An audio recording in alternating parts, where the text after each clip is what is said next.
Are you guys ready to set the standard with dude? Hey guys, what's going on? Um, we were supposed to have this show like multiple weeks ago, before we kind of got like the soft ban cancel. But we are here now. We're going to preview Mega Card 1 coming up next week. I don't know about you guys, but I'm pumped. But even more important, if you guys have anything that you really want to get off your chest, right here, this is the time to set the standard. That's what we're here for. It's not for me to get on my soapbox and just talk about whatever. I want to hear what you guys out there in the promoverse, in this eFed industry, what do you guys have to say? You click that link, you're sitting right here shotgun with me. Wait a second. Speaking of sitting shotgun, who's in the Bojack seat? Man, I have been looking for a co-host for a couple weeks now, man. I hope maybe we can find somebody special out there this week. To be honest, I really just want to like run maybe 30 minutes. I'm doing some old school WCW tactics, like starting like 3 minutes before Monday Night Raw. If you know, you know. How do you do it? How's the cool way of doing it? If you know, you know. This show is really just filler. But there is some cool stuff. Like I said, we're going to go over and showcase and view to you guys out there in the listening and watching audience. We're going to watch Unfiltered versus Bulletproof Phil Marshall for the SME Undisputed Championship of this entire game. Here in Revolt Wrestling, we do recognize that as the main goal, prize, trophy of everything. The Revolutionary Champion Loco, that's our little corner of the woods, even though little corner, like we do some pretty good numbers. Tonight, I mean, I didn't really get to share it a lot. I had to get on the show right away. But this is not really for expanding the audience. Ooh, we got some guests ready to show fills. I mean, we got a couple guests here now, or excuse me, a couple viewers. All right, let's take a bottoms up, guys. Cheers to the beverage drinkers out there. This is Red Stag and Coke Zero. I mean, I could just like talk everyone's ears off, but do we want to start off with that match? I mean, I would like to wait for some guests to go so we could hop right into it. Unfiltered versus Phil Marshall. This is a match that I wanted to main event my dream card night one. But dealing with the Brits, That's why it's good to pay them. They listen to you a little bit better if you pay them. Because if they don't, British humor's really weird, and they really love telling Americans no.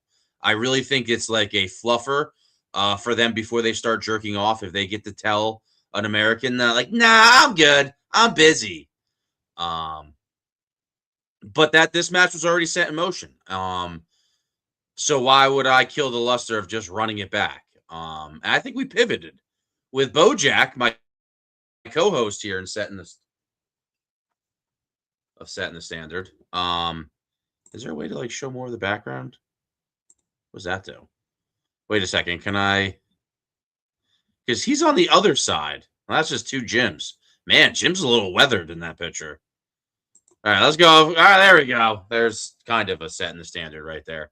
All right, let's stop talking, Jimbo. Oh, we got a brain and a vacant veil. So I think I want to preview, or not preview.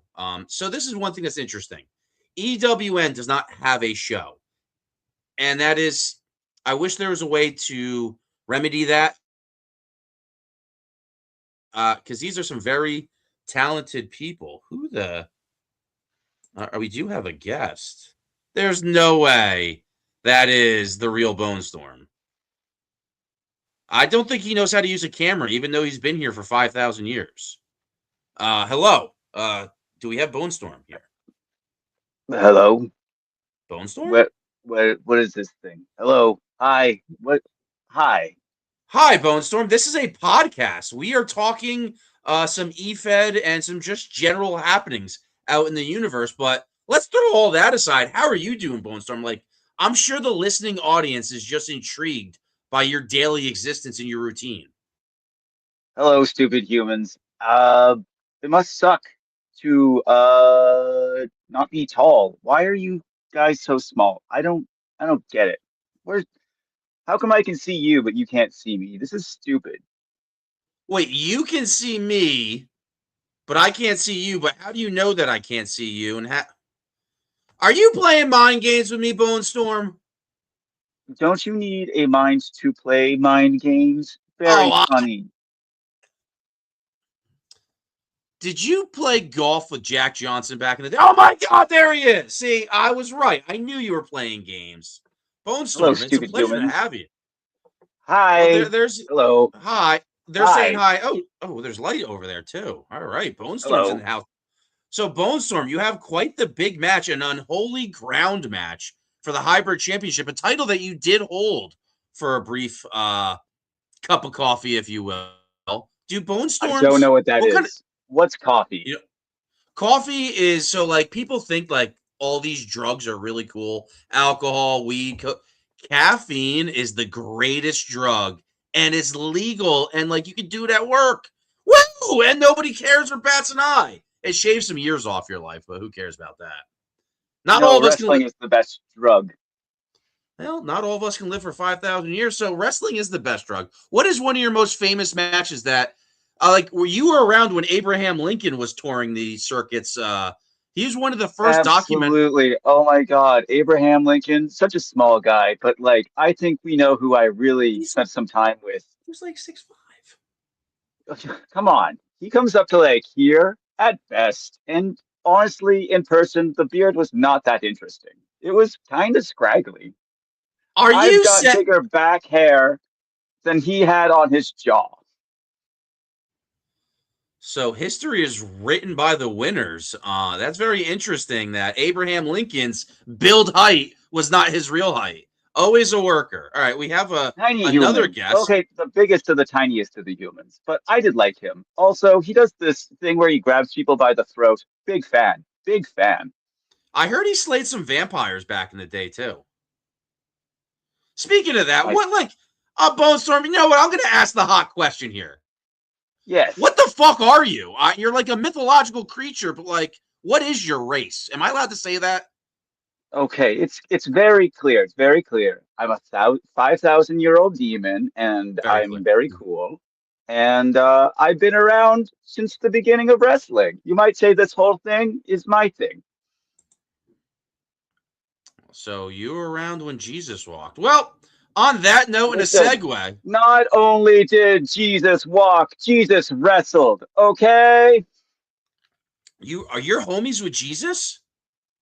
Huge fan, but he always got beat every single time in the ring. I would just hold him down in his arms, just like for the 3 count, just Yeah, repeatedly. It was like he liked to that's be in that position.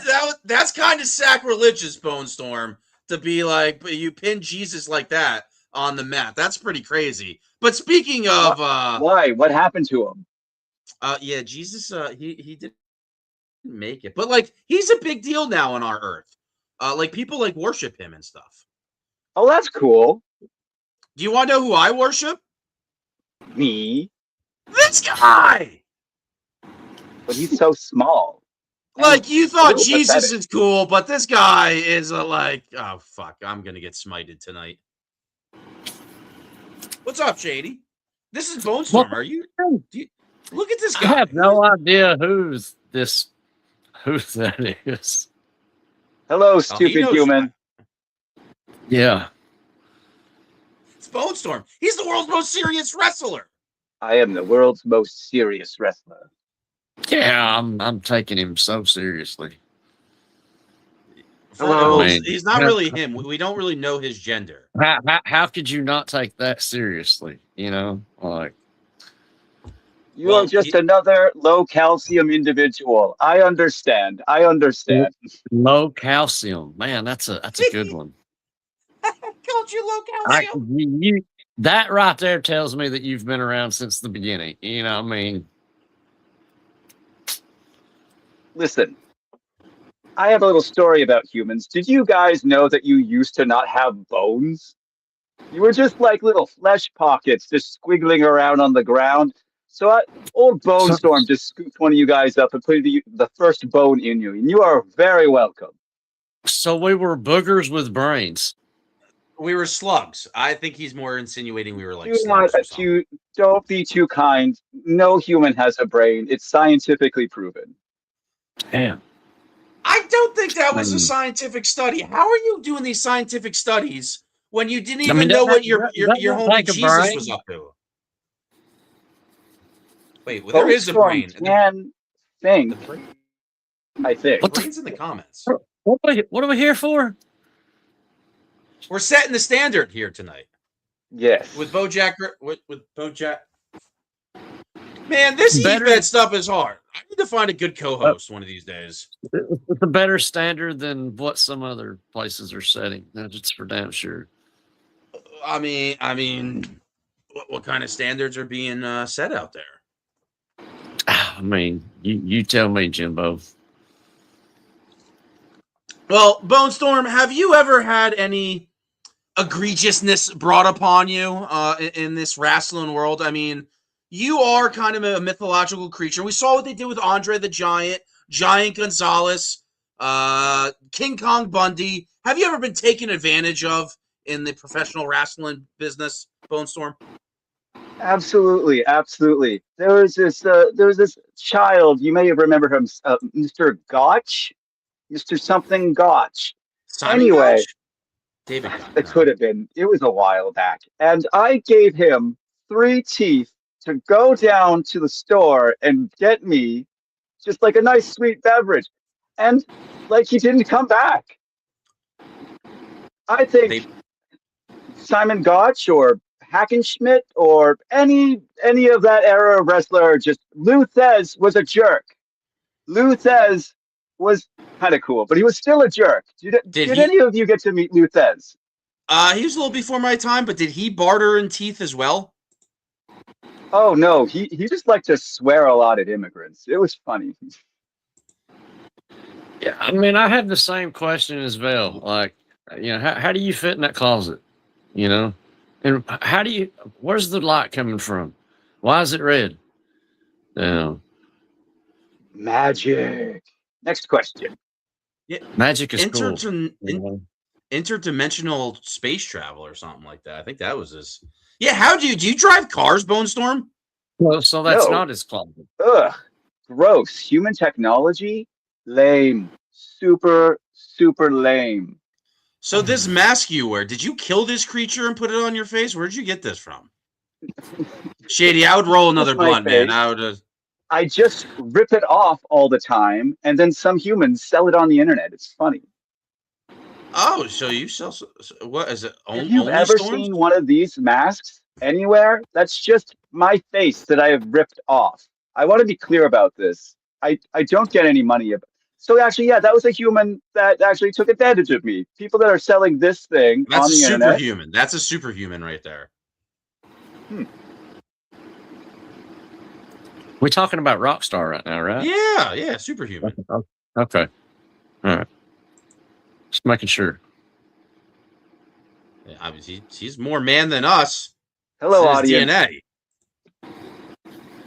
So you have a million faces. So he's like that. Those people in Game of Thrones, the people that like shifted their faces and stuff. Yes, in that like this same face is on like probably a billion humans at this point. I've ripped off this thing so much. It just grows back. Damn. You rejuvenate your body parts? Have you yanked Like any you of your other don't. body parts off? Have you yanked any of your other body parts off before? No, just the face. Why would I rip off my leg? That's stupid. Rip off your faces. Everyone watching this right now, remember it is safe. It is safe to rip off your. Well, that was crazy. Sorry. So, what is the standard that is supposed to be? We set have. in It's never this been industry? official. We were close. Back when setting the standard was on EMP, we were very close, and then Bojack got like excommunicated right before that standard was set. We were so close to finally setting the standard. But the Tea Party, he got uninvited to the Tea Party. And the standard has just been floating around in the ether. But I found Bone Storm out in the ether, so I mean, there's always some positives. Hello. There's a lot of tea parties. And unfortunately, get the control. Only certain people get the control who sits at those tea parties. Bone Storm, what is a favorite beverage of yours? My favorite beverage, I would have to say, your blood. Next question. That's a little freaky. You know what? I'm gonna give you. I don't want just your blood. And this isn't a vampire thing, because vampires are weird, but they're still kind of cool. I just drink your blood for sustenance. It's not a sex thing. That's weird that you brought it up, though. Nobody was accusing of you of it being a sex thing. Now I kind of have a feeling it's a sex thing. Listen, you may not see the comments, but I've seen the comments. And there's a lot of people that seem to think this is about love. And this is about being cool and violence. All right, next question. You know what? I'm How just about trying to you? figure out how this turned into an interview of you. I'm just very shocked that Bone Storm even knows how to use one of these things to show up on one of these shows. Usually, we have to send a camera crew to his house. He has a handler that usually helps him with his interviews. So the fact that he's even here is blowing my mind. But Bone Storm, do you have any questions either for me or the man down here? Down where? Yes. Down here? Yes. Yeah. Yes. Why aren't you eating enough? Shady Sean McKenzie, you could have incredible traps. You have bone structure. You like that's pretty great, but I want to see another 3 inches all around on everything. Oh! You want to see a little 3? All right. It's not that kind of show. This is not a sex thing. This is purely fighting people that are really strong. I want it like people. It's just a mathematical thing. If you're big, muscle up there, you're big down there too. It's just science. I've only seen a lot of flaccid ones in my day. I haven't really got any rock hard experiences. So I'm not really sure where that fits in the showers and growers. The show is setting an interesting standard that I don't know if it's the standard I want to set at the moment. Okay. Question for both of you. Stone Cold, overrated?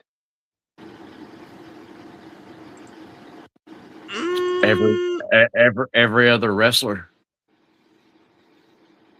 Because I met the original Stone, and yes, it was cold, but I don't think you should be ripping off someone else's gimmick. Like, did you meet Stone, like the original Rock? The Boulder. I thought he was known as the Boulder back then in 800 That was 800 BC, I believe. Yeah. And now what happened? Now, how did they tell time before Christ? Because they didn't know Christ was going to come. So it wasn't like 800 BC then. Like, how did that? We didn't care. We didn't care. Why would we count time? I'm like super old. When you have like a billion, like you've lived a billion days, you just stop counting after a while, right? Like, how many days old are you? I'm not saying that ever on air. But to answer your question, instead of like weird time traveling historian, the Rock is cold. There is no Rock, Matrix style. Stone Cold. A lot of people do not realize Stone Cold was Dolph Ziggler in the early 90s. That boy had long blonde hair and was selling his ass off until Owen, I Just Broke Your Neck 316 showed up and well, actually, male pattern baldness kind of fucked him up too a little bit. Whoa. Yo. Bone Storm, how can you... Is there a way to kill you? Like, do you have to be, like, decapitated like a Highlander or something? Can you divulge that information to us? Like, what's your weakness? Honestly, so many people have tried over this year. I have been burned. I have been flayed. I've been stabbed. I've been gouged. I've literally had my own calcium ripped out of me. I've had someone rip off my mask, my face for fun. It, like, nothing seems to stick. You see that? He asked you come back. He asked you about your calcium, Shady. Yeah, and he had somebody try to steal his calcium. This game is so much projecting. It's not even funny. Unbelievable. But before Bone Storm came here in the Shady one, I was going to watch an Unfiltered promo. Bone Storm, did you have any agenda, or did you just click a link and trying to figure this out on the fly? I know this is new to you. Obviously, I have big, giant, massive plans that I always have, and they're just so huge in scale that they would make your tiny human brain feel insignificant. So I won't talk about my obvious giant plan that is just out there, and I will impart to you that I just want to meet some cool wrestling people who like this wonderful sport. I mean, I might be cool I might be cool this month to you, but depending on who you're friends with and whatnot, they might like tell you not to like me. So I mean, just swipe right or left. I don't know which way it goes. That's also after. As long as you're not a low calcium individual, you have a spot in my heart. All right, well that's good enough. Even though you're like 1,000 years old, just how old I am on the wrong side of 30. I feel like I've been on this earth for fucking 1,000 years too. These freaking new millennial fucking jive talking motherfucking kids on their social media. I was there at the original millennium. The calcium eating bitches. Those calcium eating bitches. This most recent millennium, kind of overhyped.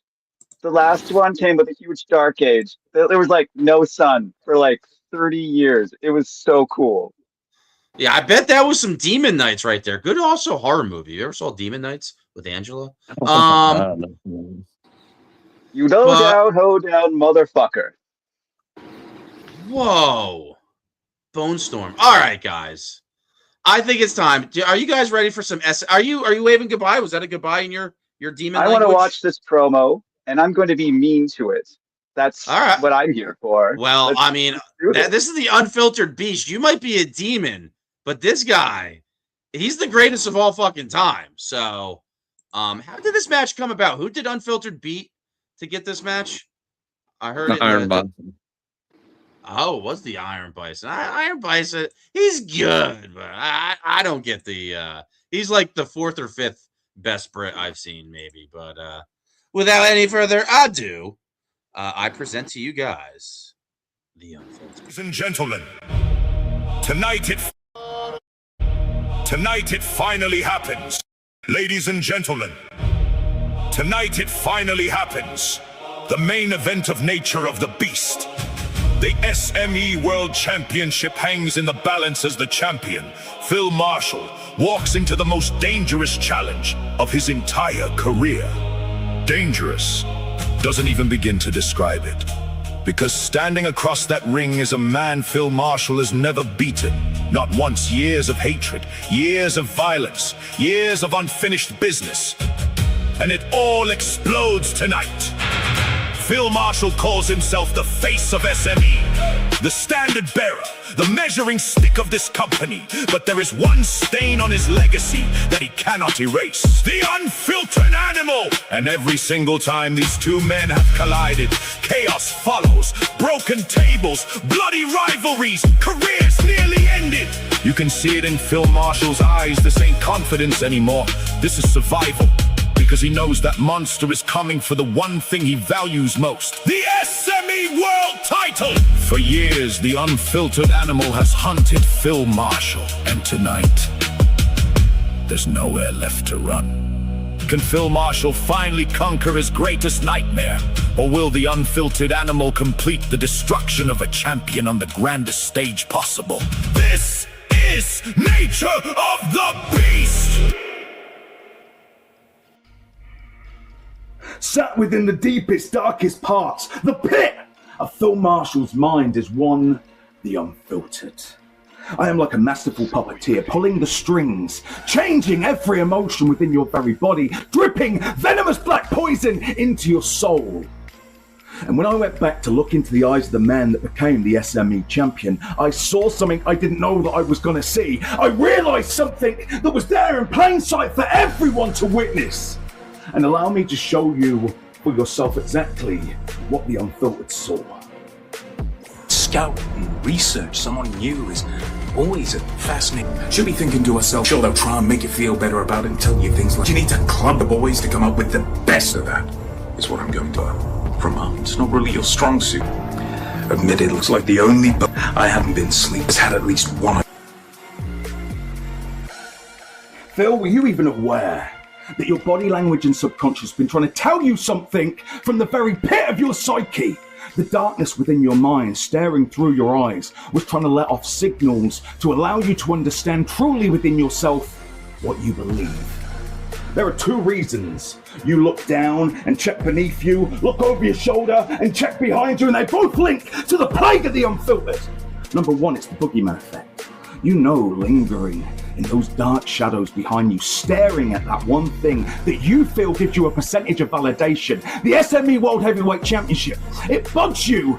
It puts you in the most vulnerable position, knowing that you're not even the best in your own country, let alone the best in the world. And you know that monster in the shadow is only one step away from severing you. Number two, fear. Self-doubt. You question yourself every single morning as to whether you deserve to hold the SME title. And I've already got the answer for you, Phil. No, you don't, because you haven't got validation. Iron Bison is a man that you've never beaten. So how do you claim validation for the title that he held and relinquished off his own accord? You didn't beat the Iron Bison, he beat you. And the other man that you've never been able to get that win against is the Unfiltered. Diamond Dave Classic. Put you on my shoulders, paraded you around, Death Valley Driver on the back of your neck, done, dusted, ETV World Title Tournament. The Unfiltered Animal, Phil Marshall. I put you through gruesome pain and severed the very body of the being that is Phil Marshall. So what do you think will happen here at Nature of the Beast, the Tokyo Dome? This is the place that you wanted so badly to face the Unfiltered. You felt like you had home territory here in Tokyo. And I'm sorry to say this, Phil. Who am I kidding? No, I'm not. I'm going to strip away the SME title from you. I'm going to strip away your validation. I'm going to strip away your pride. And I'm going to leave you in a pit in your own back garden in Tokyo, Japan. That is just the nature of the beast. Do you know how painful it is, Phil? I've never ever been able to challenge for this title. I've watched David Jones hold it, put it around his waist, and throw it to the whole world, flaunting it to absolutely everybody. I watched Chad Bartlett, a man I despise, hold that title. I even watched Ryan Steinbaum become the inaugural champion. A man that was on a 1-year winning streak and he lost to the Unfiltered. I stripped away his dignity and his validation the same way I'm going to do to you, Phil. You can't stop this. This doesn't go away. The Unfiltered is hell-bent on grabbing that one thing he's never been allowed to hold. And that is the SME World title. Do you even understand the history of what is around your waist? Because I feel, and you feel it, the Unfiltered plague is coming to strip you. The leather will be deep in the skin. The gold will be in the soul of the Unfiltered. And I will prove once and again, the same I've done every single year for 21 years, that I am the standard bearer, the one sat at the top of the pyramid watching you all beg for my position. Phil, the haunting has begun. The animalistic one, the serpent of the psyche, and oh, believe me, that black mamba has been slithering and suffocating your mind for years, and now the black poison of the mamba is going to fill you with that true doubt and selfless worth. You have no worth, Phil. You just don't know it yet. And when that title comes off your waist, you will feel the worthlessness of Phil Marshall. Man, you couldn't even fucking die properly. So how are you going to get in a match with me and walk away with gold? The honest answer, you're not. Is Phil Marshall great? I'll ask myself that. The answer is yes. Is he the greatest of all fucking time? The GOAT? No! I need that title. And when I need something, I take it at any cost possible. Phil Marshall versus the Unfiltered Animal. The battle of the English. The battle of the world. Who is the ruler that holds it all? Let me tell you now, Phil. It's the unfucking filtered! I'm not sorry for what I'm gonna do to you. Validation. It can only be claimed by one, and that one is the top one. The Unfiltered Animal. Greatest of all time. Unchallenged, unmatched, undisputed, undeniable, unfiltered.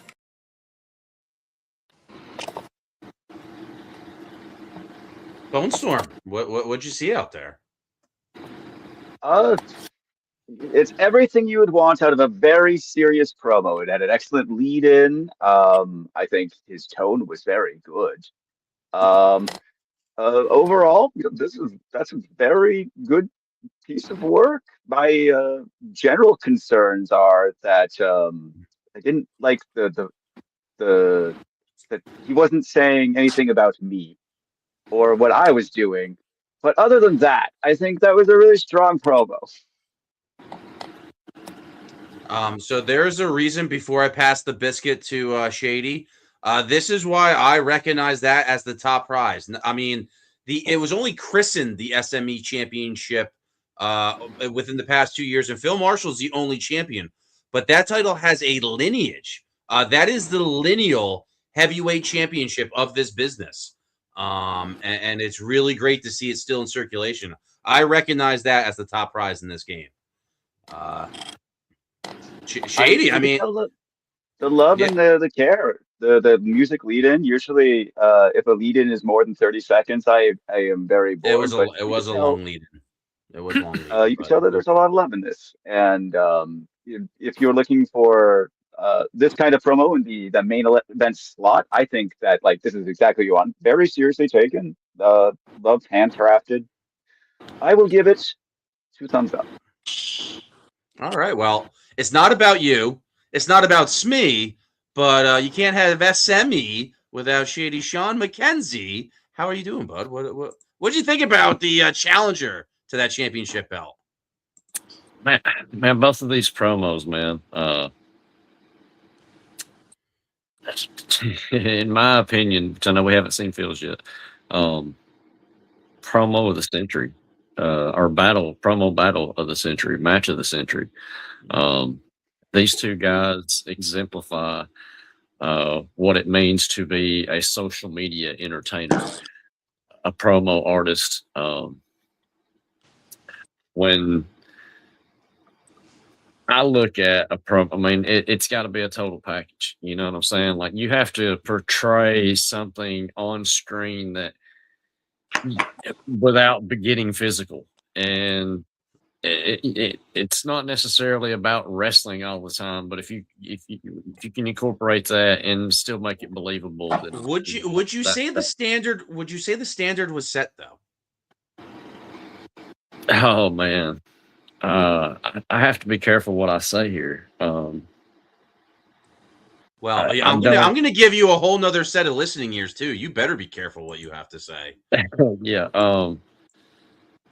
As far, I mean, I already said. I mean, I think that this match. Segue though, I like the segue. Match of the decade. You know, this is the best promo battle match between two individuals I've seen in at least the past 6 years that I've been back in this game.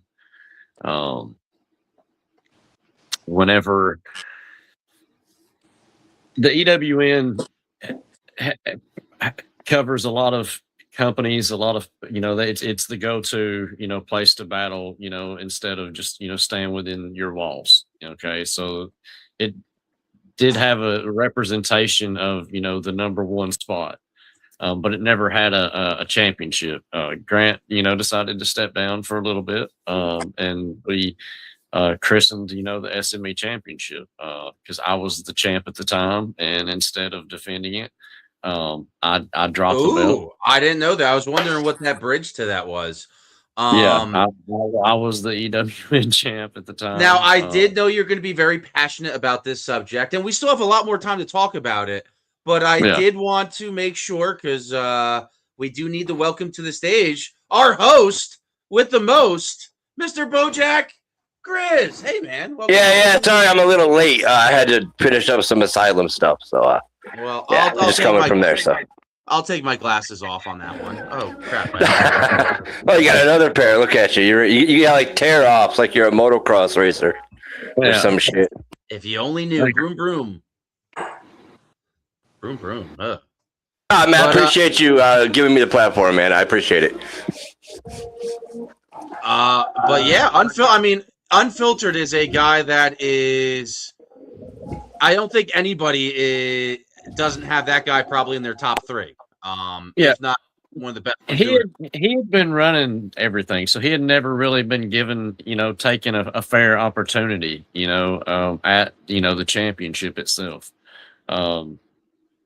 With me kind of stepping in and taking over, that kind of opened up a door for him. Well, if he earned the spot.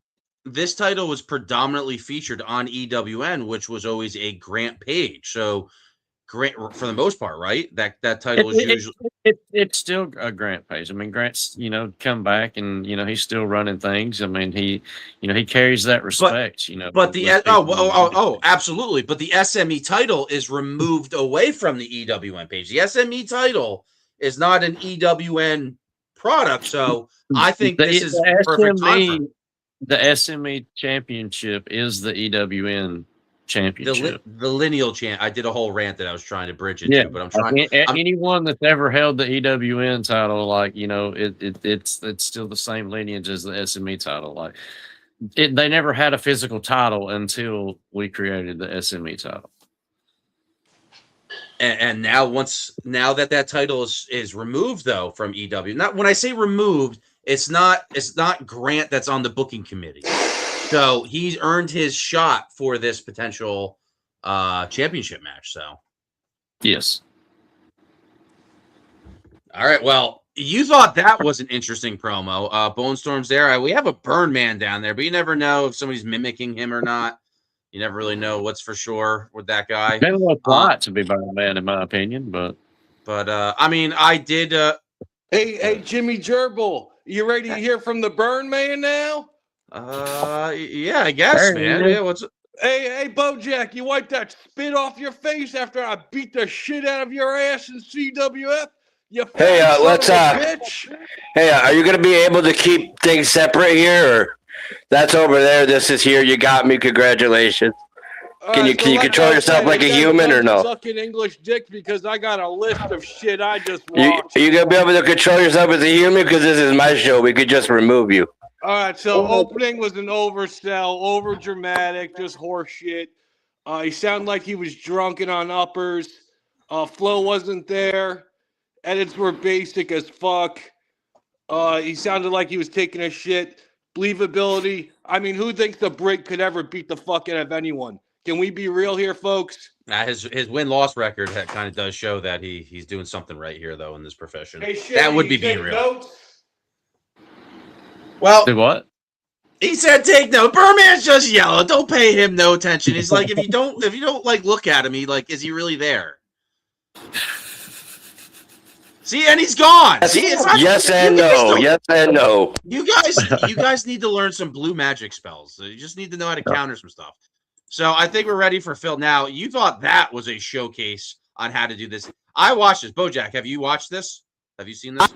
Watched it. There's no judgment yet on this match yet, Shady? No. There's No. Okay. No. All I got to say is I hope Grant Miller wins because I don't want to be stared down the barrel of Grant Miller here in Revolt after that fucking loss, okay? So, like, that's all I got to say about it. Ooh, that's a good point. So you haven't watched this. What, you have not watched this Phil Marshall promo yet, Bojack? I have watched them. Yes, I have. Shady obviously has seen it, but the audience at home. Yeah, this is interesting. It reminded me of, I have my opinions, but I'm going to keep them to myself until judgment has been weighed because it's none of my business until after that. Well, man, Yeah, I'm you interested to hear what you have to say afterwards. You know what I'm saying? Yeah, sway these people. I think I get a lot of screwed. It's not about being swayed. I mean, it's just. Well, sway it. It's just the way I see it shaking down. That's all. Yeah, then you don't have to worry about it. You're gonna sway anybody. That's what I'm saying. I already know his personal opinion towards it. So. All right, nobody look at my previous YouTube watches, man. That's like weird. Yo, stop looking. All right, we're good here. You were into that, Jimmy.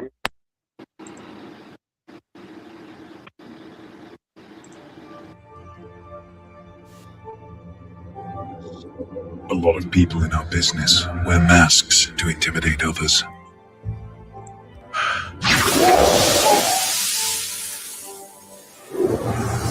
I wear mine to protect you.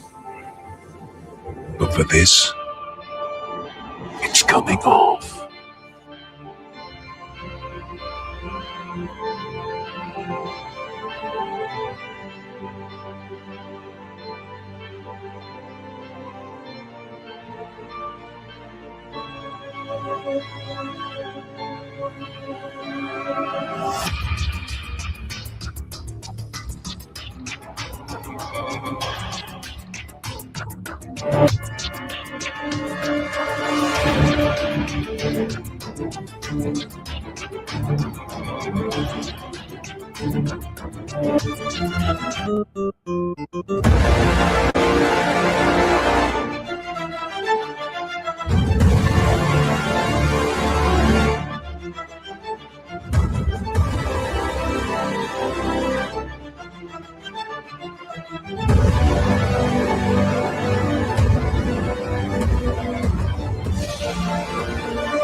Oh, I'm sorry.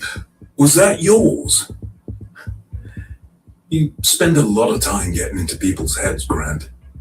You know, if you wanted to crawl around inside my head so much, then why didn't you just ask? Although I do have to warn you, once you head down this road, the mask comes off, and you can't unsee any of this.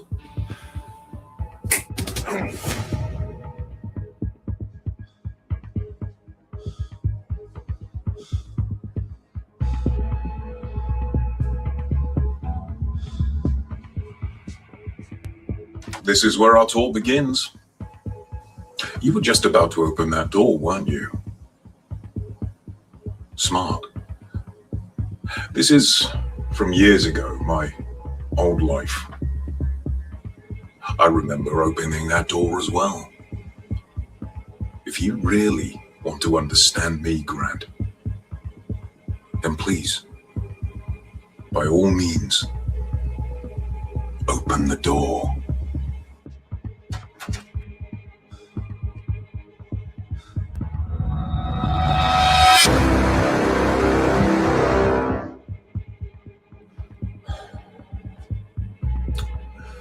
She was 19. Whole life ahead of her.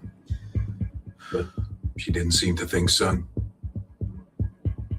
She was dead before we even broke the door down. It's things like this that make me the man I am. Come on, let's go. We've got more to see.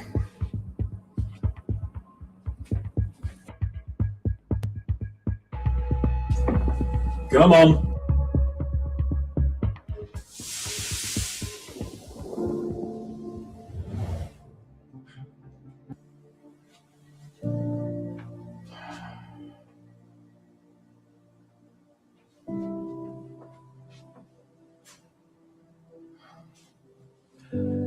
This changed everything. This was the moment I found out that I wasn't a father. I cared for him for nearly a year. This moment right here was the moment I realized I would never see him again. I went from having a family to nothing. I've heard you tell people that you'll take everything from them. You don't even know what that means. This right here destroys men. Not you.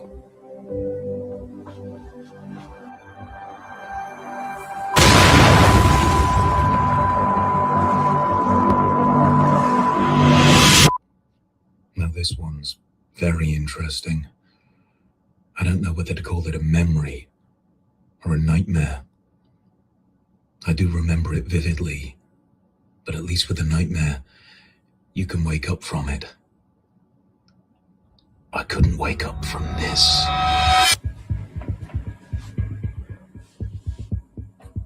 Wake up, sleepyhead. This one is different. Not really a memory, although it feels like it. This was when I was in the coma. This room, right here. Do me a favor. Take a look at your arms and legs.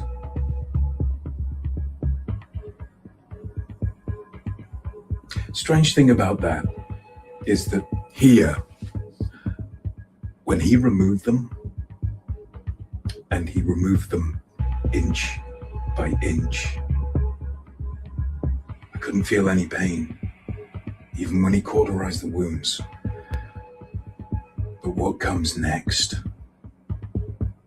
you'll definitely feel. You'll be in agony, just like I was. Strange. At the time it happened, that was when they were operating on me in the real world. All of this is my own doing, would you believe? Not what I would have chosen, but beggars and choosers.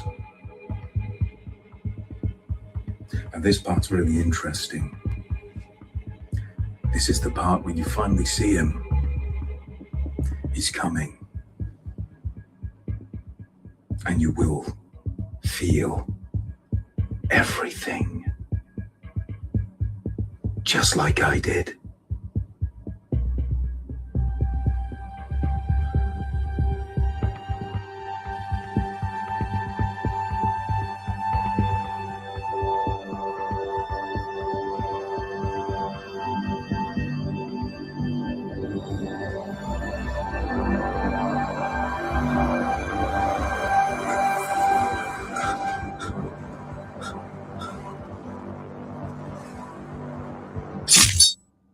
I know a lot of people wonder what death feels like.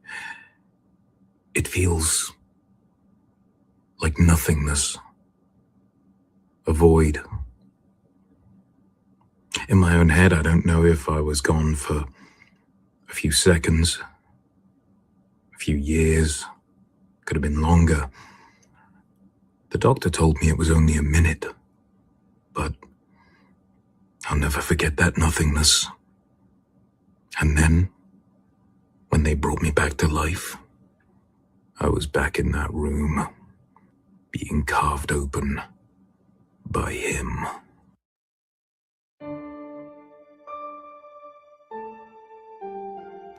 He's not asleep, you know.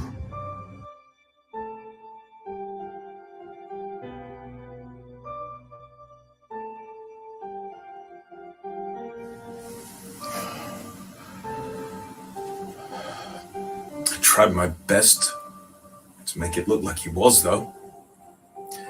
His family is coming here to see him one last time before he's taken away for burial preparation.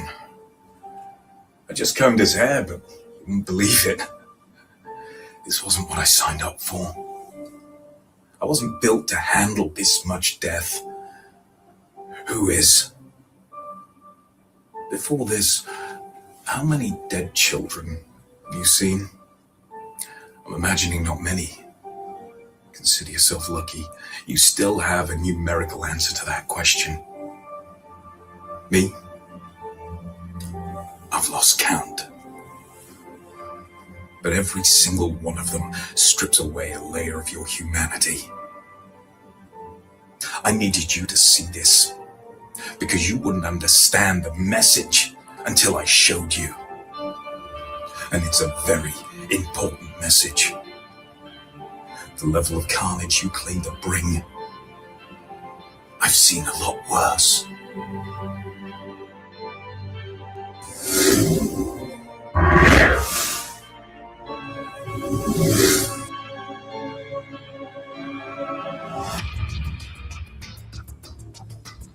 You know, you pride yourself on breaking the minds of men before you've even faced off against them. That's why this was so important for you to see. I wanted you to understand that when it comes to all of the mind games, all of the peacocking and the intimidation, you have nothing to threaten me with. I've seen too much in this life to be intimidated by a snake oil salesman like you. And now, you see me without my mask. Now, everyone else may say your name in hushed tones, but to me, you're just another body I'll leave in my wake. Everyone else's journey to this championship involved beating the odds, fighting through near impossible situations to get to this point. Franklin and Jay fought through the World Cup. Tony bested 30 others to get here. Hell, even I had to prove myself in a tournament just to hold this. And what did the greatest so-called of all fucking time do to get here? He slapped around a failing YouTuber. Oh, bravo! We're all so fucking proud of you. And you think for a second that you're going to take this from me? When this is all said and done, you won't be leaving here with a new championship, but I will be leaving here with a brand new nickname, the real greatest of all fucking time. Why? Because when it comes down to it, your mind games are worth exactly fuck all to me. Compared to life itself, you're an amateur. What do you have left? Size, power, strength? I've dropped much bigger men than you to get here. They're waiting for us. We shouldn't leave them waiting. After all, you have a job to do.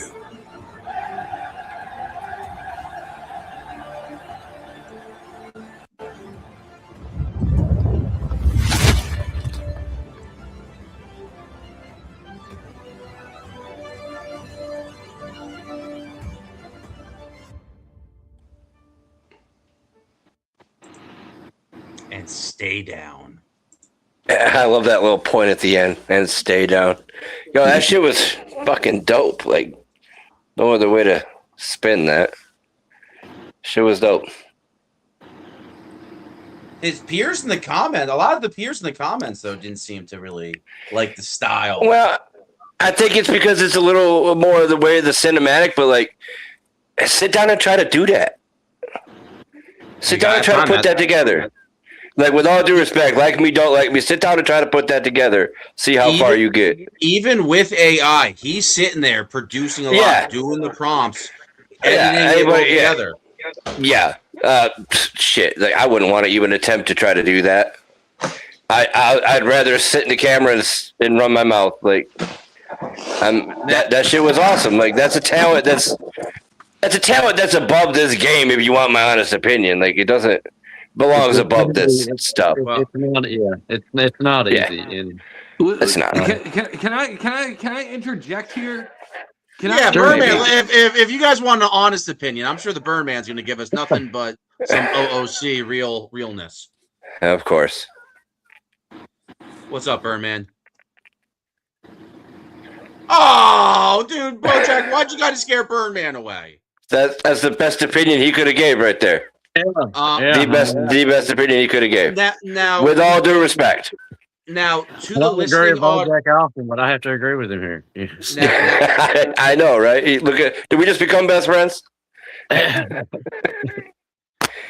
Before we get into any insights, though, of anything, I want everyone to remember that promo is made for a Facebook page where people can enjoy at their own leisure.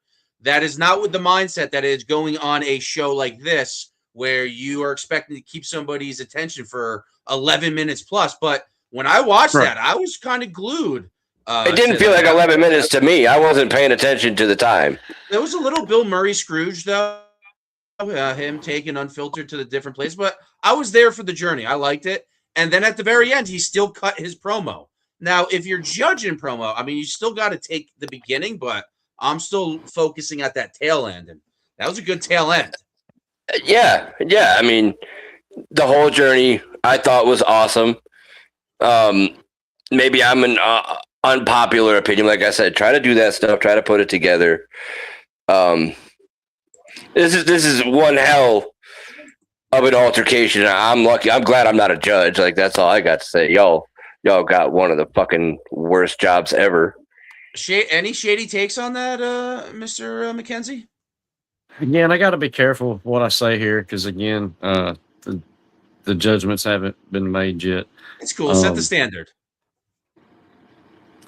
Again, these are what both of these gentlemen brought to me are the two of the best promos that I have seen in ever. Like, the visualization that Phil brought, it is a combination of so many different things. It's not just AI, and it's a lot.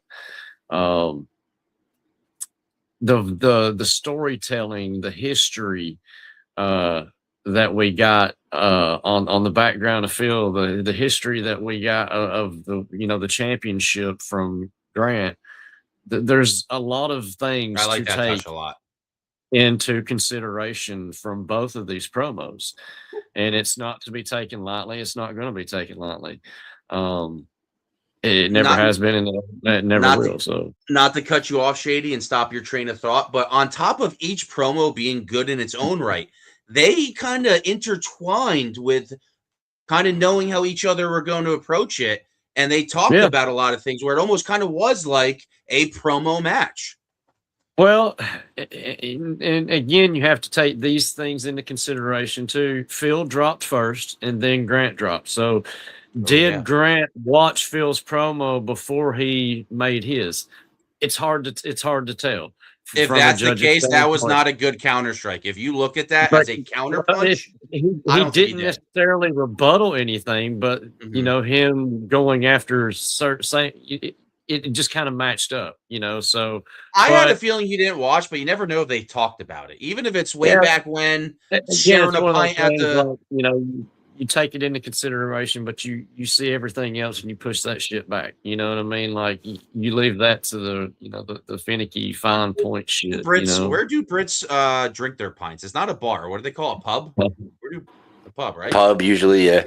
Brits go. I just want to say, like, my opinion, I'm leaning Grant because although I dig the cinematic version, that's not for me personally. But again, it's all subjective. You like a certain style, you don't like a certain style. I'm here for the words. I'm here for the meat and potatoes, but the visuals were fucking awesome. So for me personally, I lean Grant. On that, again, a lot of people don't like it because it to me it's what they can't do.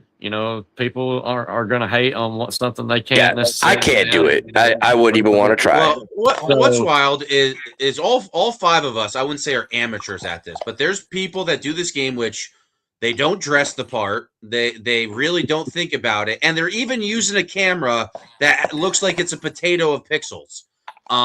So to see the lowest end of the spectrum in this game, to see that's pretty wild. I wish I had a promo to show of that, but Right. Congratulations, Phil Marshall. You're better than Austin Wilde. Well, that man died, bro. Austin Wilde, he got buried. He will love that.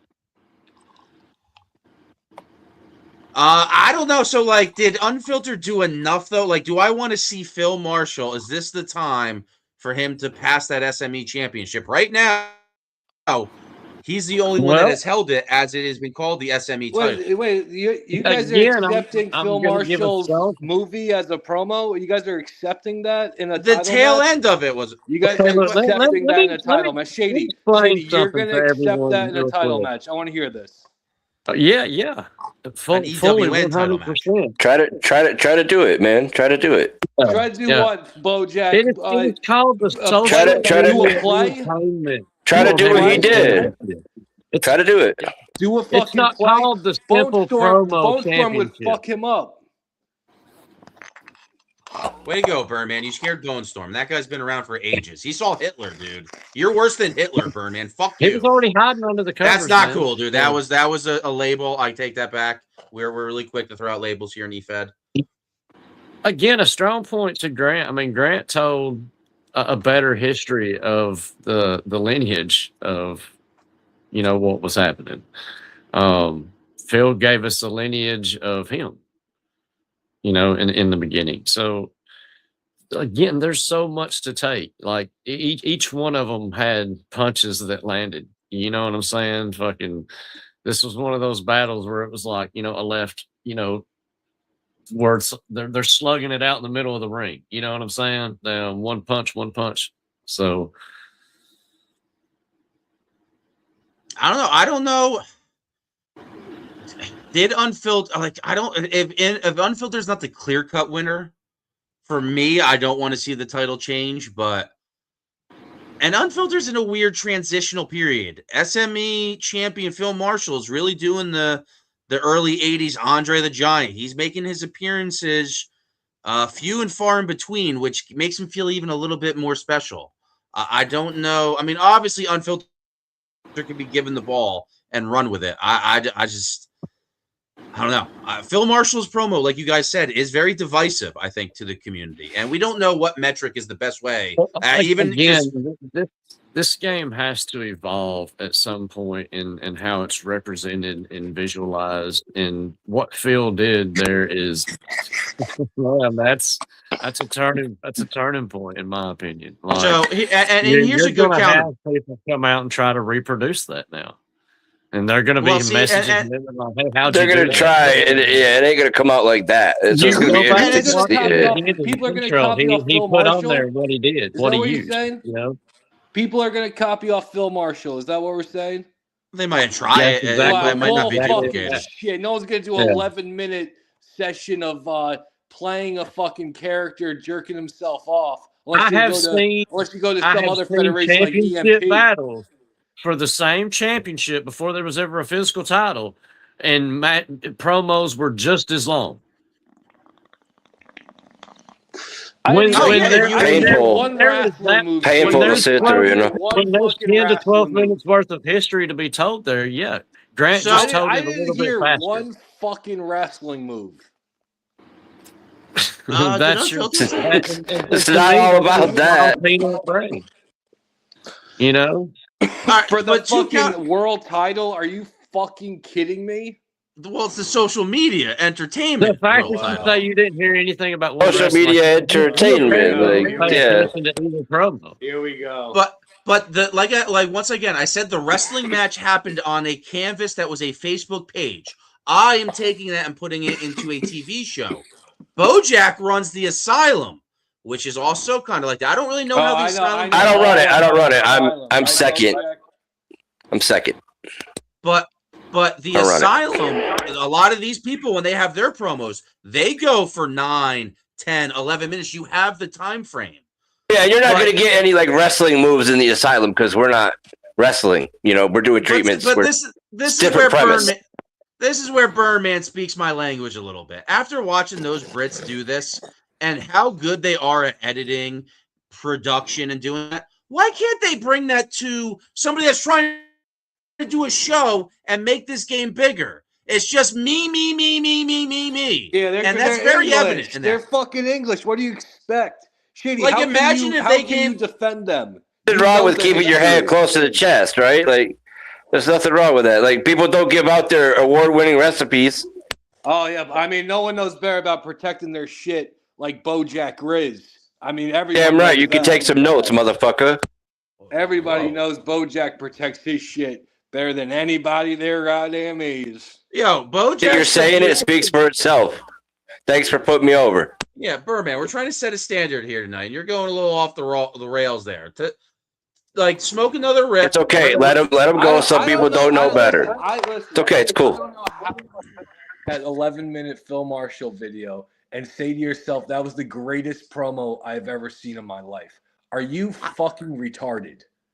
I mean, I saw a Bacon Vale promo last night that I actually liked to work. I got you, Bacon Vale. We go on break on Saturday. Then we come back in October.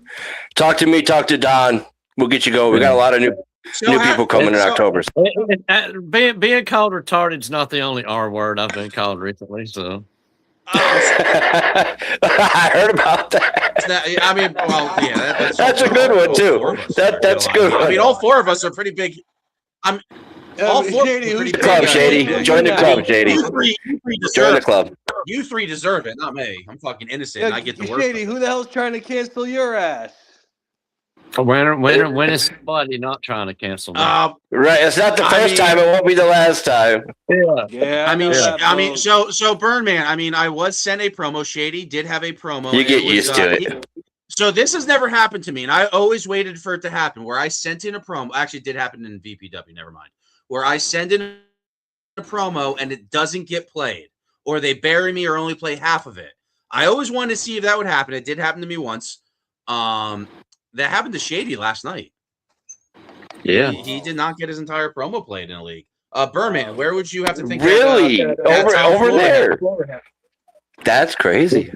Where that happened at? CWI? I didn't know that was there. Yeah. Oh, that's interesting. Wow. Who has the smoking gun? Who bought the gun? Where was the gun bought? And I think we know. I think you could trace it back. Shady, don't worry. You could probably trace it back. Shady, don't worry. They'll be sucking your dick in a month. Don't get upset. I mean, you're not wrong. I can't go against you on that one. Well, I mean, we don't have to be upset. Sucking your dick in a month. I mean, we do have it. I was sent the promo in its entirety. Does anybody have some? Does anybody need to stand on their soap? Let's watch it. All right. Birdman is now the host of the show. I'm gonna refrain from being controversial the best I can, but I feel like I'll have to explain afterwards. So yeah. All right, let's see. Once I get more of the story, it wouldn't be me unless we'll see what happens. Okay, just to set this up, okay, I signed up for a match against Dr. Quack. This is the fourth time we faced, but it was the third time that we have faced in EMP. Me and Dr. Quack did not discuss with each other about each other's promos. As a matter of fact, he did his weeks before I did mine. Typical Quack. Yeah. I mean, just, very on point. So I'm a last minute turn-in guy. So we both turned in our promos to WAPO. And so I thought WAPO was in charge of the show. And then whenever I tuned into the show last night, all I saw on screen was Queen Mac Millie bitch. And the usual suspects. Yeah, Blunt Mac Millimeter Peter, that pubes. and Mariah. And whenever I signed up for the match, I didn't know what the main event was. And then when I found out, all I can hear is that I found God in my head. Yeah. When I found out what the main event was, it kind of changed my attitude towards, what was happening, because certain individuals entered a rumble in HSP and tried to throw cheap shots in my direction when I wasn't even in the match. So I took advantage of a situation. For some strange odd reason, the main event got switched around, and you made them look bad on their own platform. Got played halfway, and yeah, they I'm supposed to thank some motherfuckers. I have no problem showing what I turned in on any screen, anytime, anywhere. Because now I gotta see it. Now I gotta see it. Having context. Yeah. Context, now I gotta see it. You're gonna dictate anything I say anywhere, man. You got me fucked. Yeah, everybody owes them something, right? I mean, look, I'm not out here trying to badmouth EMP by no means. It was a special. You could badmouth them. Shady, don't worry. EMP exists because of me, but everybody else needs to be grateful, right? So look, once again, I don't come out here and badmouth CWF like a lot of people do. I'm not the host. I'm not gonna do that either. I'm not gonna do that either. But I will speak facts. I will speak facts. No one's gonna stop me from speaking facts. I will speak fucking facts. So I try to live by the Hulk Hogan tenets, Kurt Angle's 3 eyes. We don't paint with a broad stroke. It wasn't EMP as a whole. There was only 1 or 2 select individuals. It always fucking is. So I try to counteract. Now, speaking of this, also look at my promo as disrespect. People get on their high horses when they shouldn't be on fucking donkeys. Let's just say that. Wow. Once again, I am just a color. I'm just a color analyst, and I have weaponized autism when it comes to EFED. Right. I feel like people sit in rooms and like to think they dictate and run networks, but when they really don't run shit. Well, what's funny is I even messaged Wapo and told him that my promo was no disrespect towards him or EMP as a company, and he's like, okay. And then yet down, it's looked at that way. You know what I mean? So it's like, all right, it's just funny. It's like with the current thing going on with us and Hot Boy and LOD, and it's fucking hilarious. It's funny, like why didn't he just come to me? You know what I mean? Like, why am I having to talk about this on screen? Like, I'll away from it. Like, and he'll find out about it, whenever he sees it or somebody tells him. And it's nothing personal. You know what I mean? But like, if you want to talk about shit behind my back, like, you know what I mean? Like, I don't. Tit for tat, quid pro quo. It's weird. I mean, this game shouldn't be behind the back. Everything should be on air. Like, what are we doing at the end of the day? I mean, let's be real. That company went to shit when those two guys. They want to cut my promo off on air. I'll discuss what I want to discuss on air. You know what I mean? 100%. 100%. I don't know if that's the real guy, but Shady.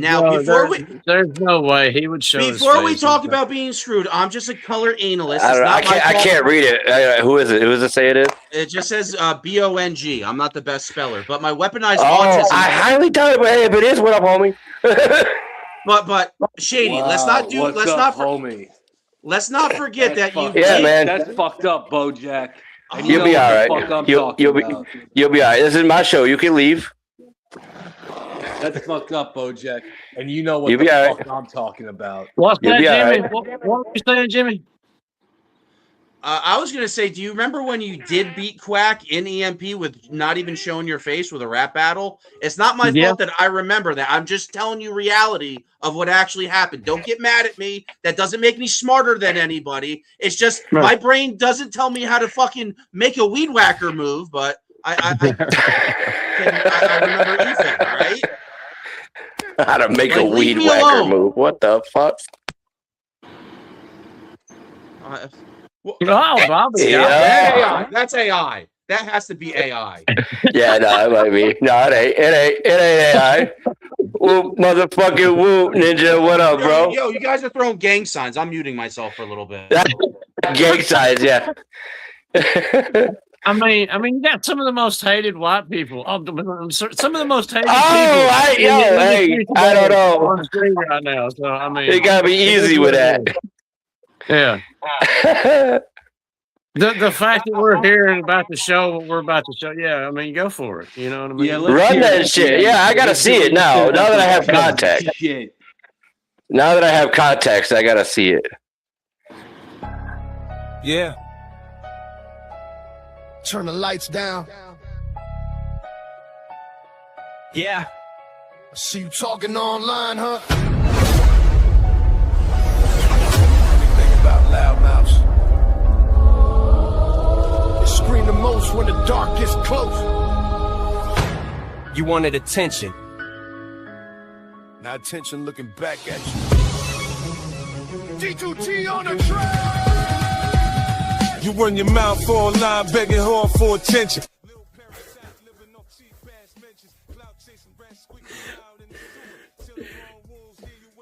You know, when I was first signed up for this matchup, I didn't know what the rest of the matchup card was going to look like. But after seeing it and seeing what the main event is, it's kind of hard for Shady Sean McKenzie to even support what is happening here tonight in any shape, form, or fashion, no matter who my opponent is. And you know, this is going to be the last time that me and Dr. Quack face, ladies and gentlemen. But to me, the wins or loses doesn't matter, and what he comes out here and has to say about me doesn't matter, because, I mean, when you have guys like Hollywood Haywood and Mr. Nick America in the main event, oh, that's right, damn, was I not supposed to say something like that? Mr. Nick America, am I not supposed to say your name? Oh, you know, because I know you're watching, okay? That's the only reason why I'm addressing this. This is going to be the most talked about fucking part of the show that is talked about tomorrow, and that's something that yours truly, Shady Sean McKenzie, knows how to do best. So no matter what they do or say in the main event, the fact that Shady Sean McKenzie come out here and said, "Fuck you, Mr. Nick America," is going to be the most talked about thing anyone talks about tomorrow. So, I mean, anything else I come out here and say is almost irrelevant at this point.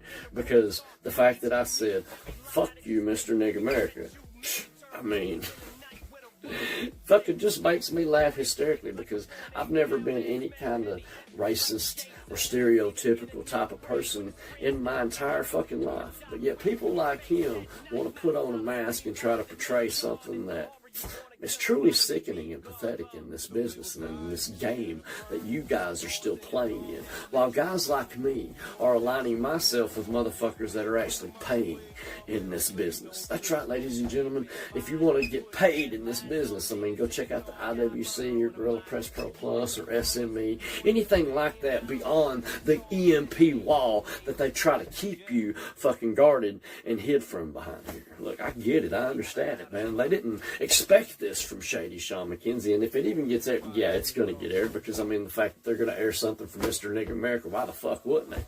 You know what I mean? That's what EMP does, ladies and gentlemen. They're looking for that shock value, that shock factor. So here it is, ladies and gentlemen. There it was, and here it goes, because I'm not hanging out here in this fucking filth any longer than I fucking have to.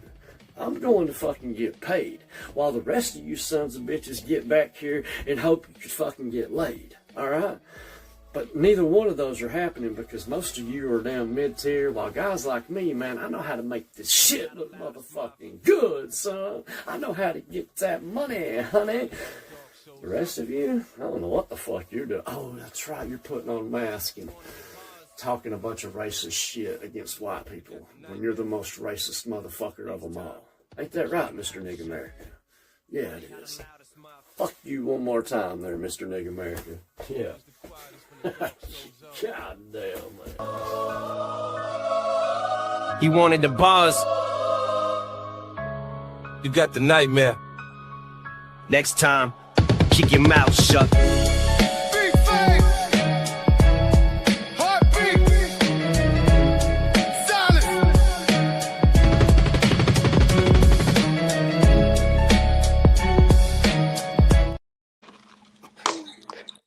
There it was. There it is. There it goes. Damn. I liked it. They stopped that halfway through, you said? Can we get Cut it a out? talking pillow for this? Everyone, can we all get our America for the first time. Yeah. Yeah.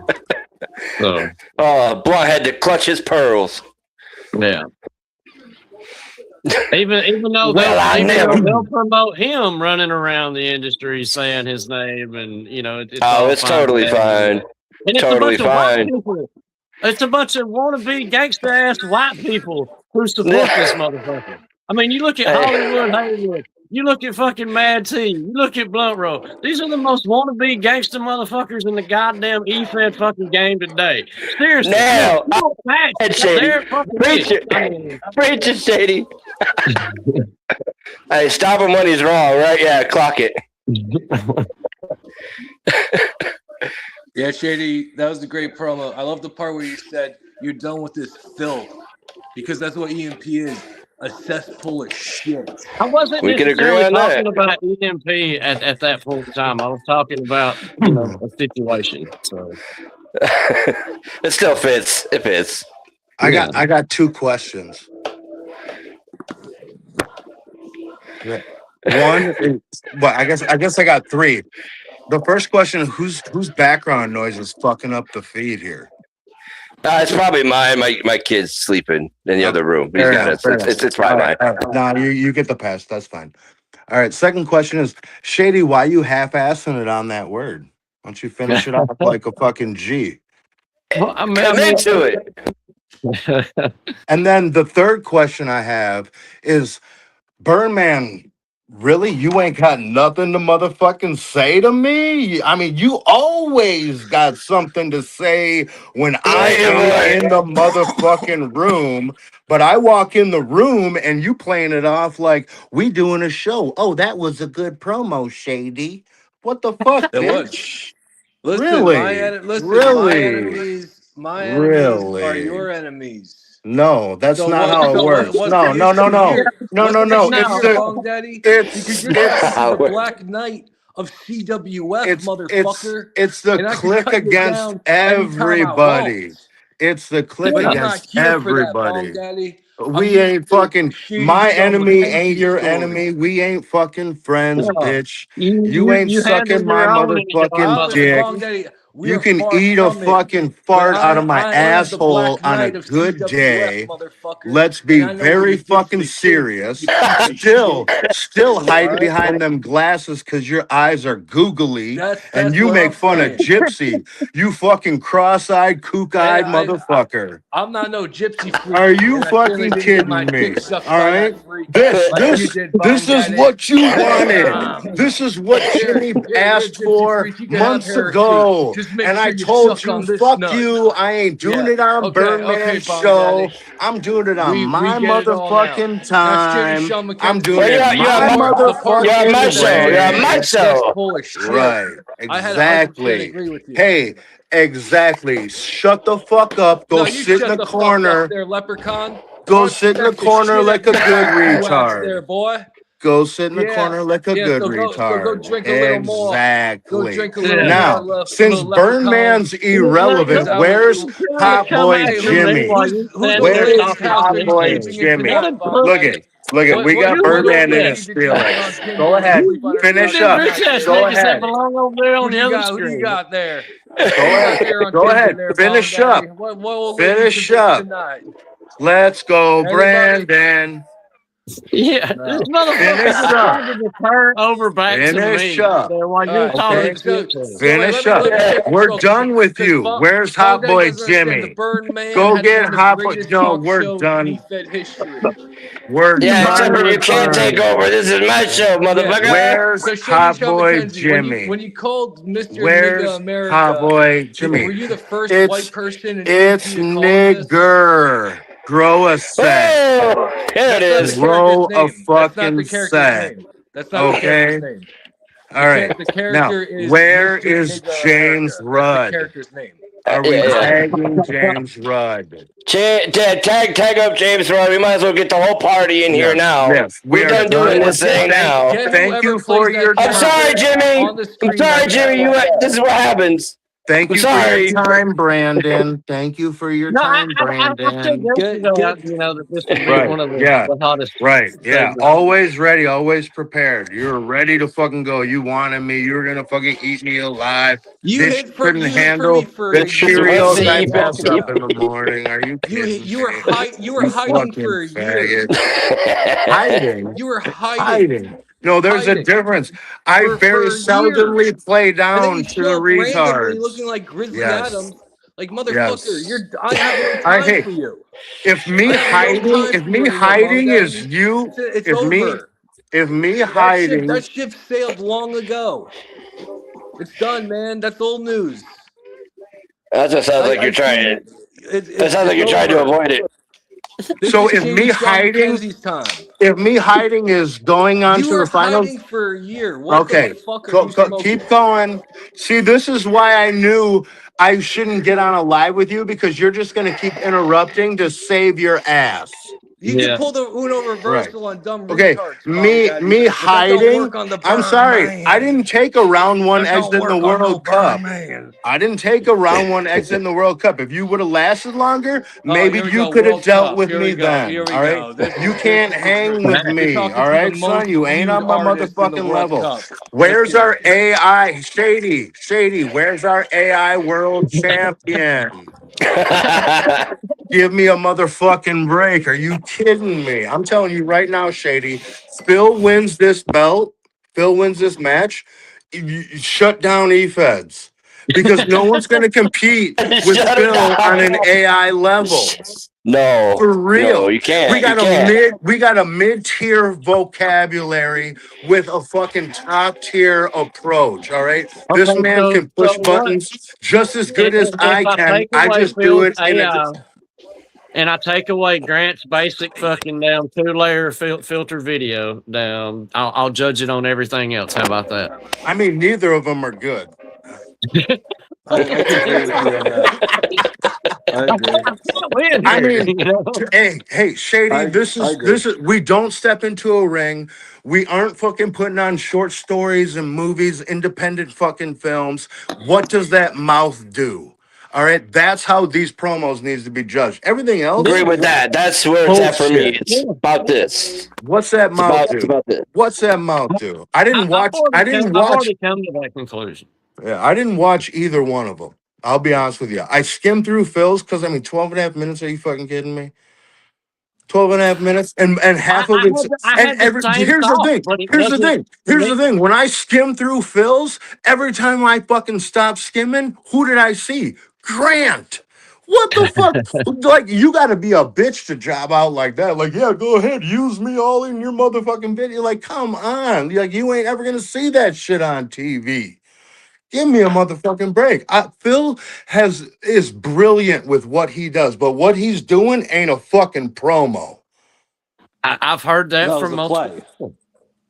It was a play. It wasn't a promo. Yeah. It was a play. It was good for what it was, but I don't think it was. It was what these guys do at nursing homes. Like Phil Marshall. Go keep fucking. I made the case of Brandon. Fuck you. That's why I made the case of try to do it. The adults are talking, Brandon. Shut the fuck up, you idiot. Yeah, that's why I made the defense. Try to do it. I said what I needed to say. Bo, I'll see you tomorrow morning. The rest of y'all, I either love you or I don't give a fuck about you. I'll see you next year, Bong Daddy. Later, Ninja. Whoop whoop. I'll see him next year. Hey, that was an unplanned appearance, man. I didn't tell him I was doing this show or nothing. Like I don't know. That just happened.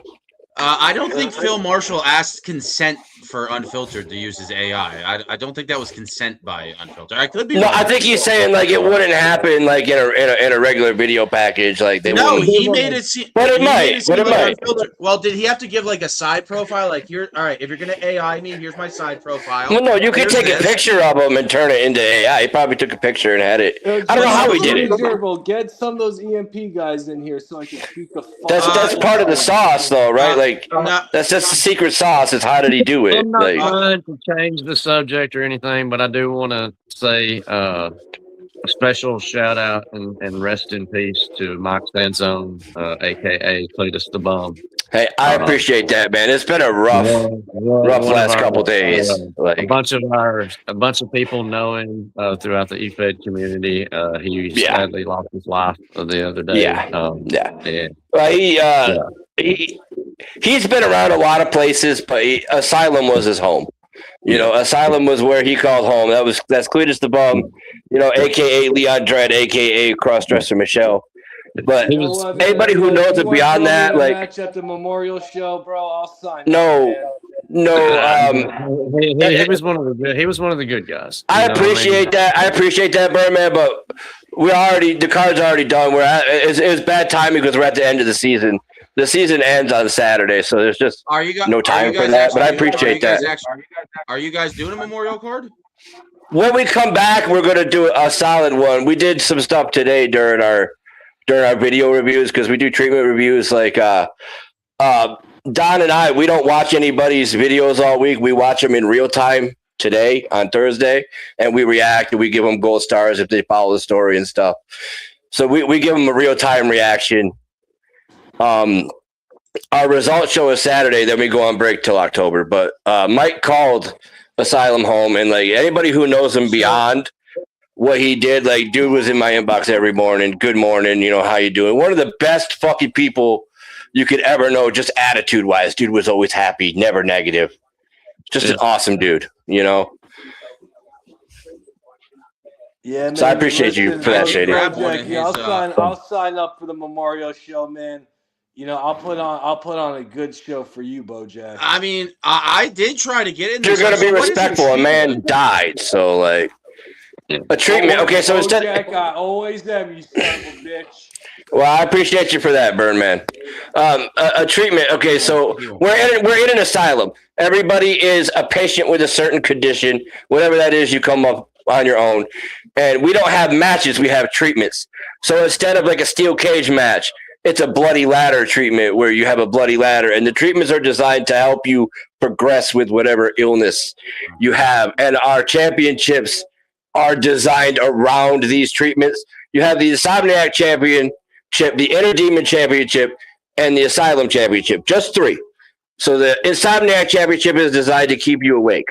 While you have that, you don't sleep. So we expect you to play that part.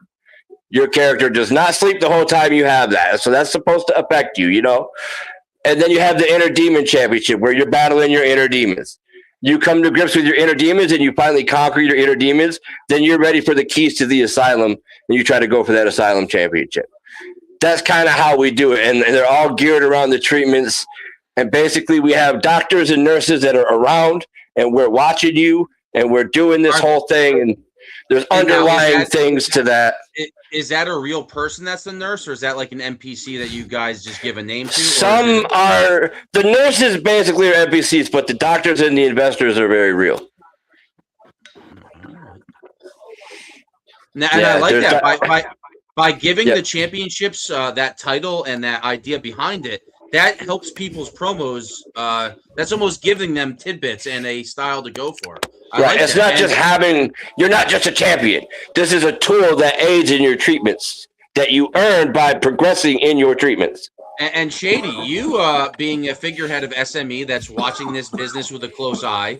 I mean, I do that. That's probably why you picked me as a protege, Shady, if you will. The Happy Man Asylum, they get a lot of reactions for their hypes.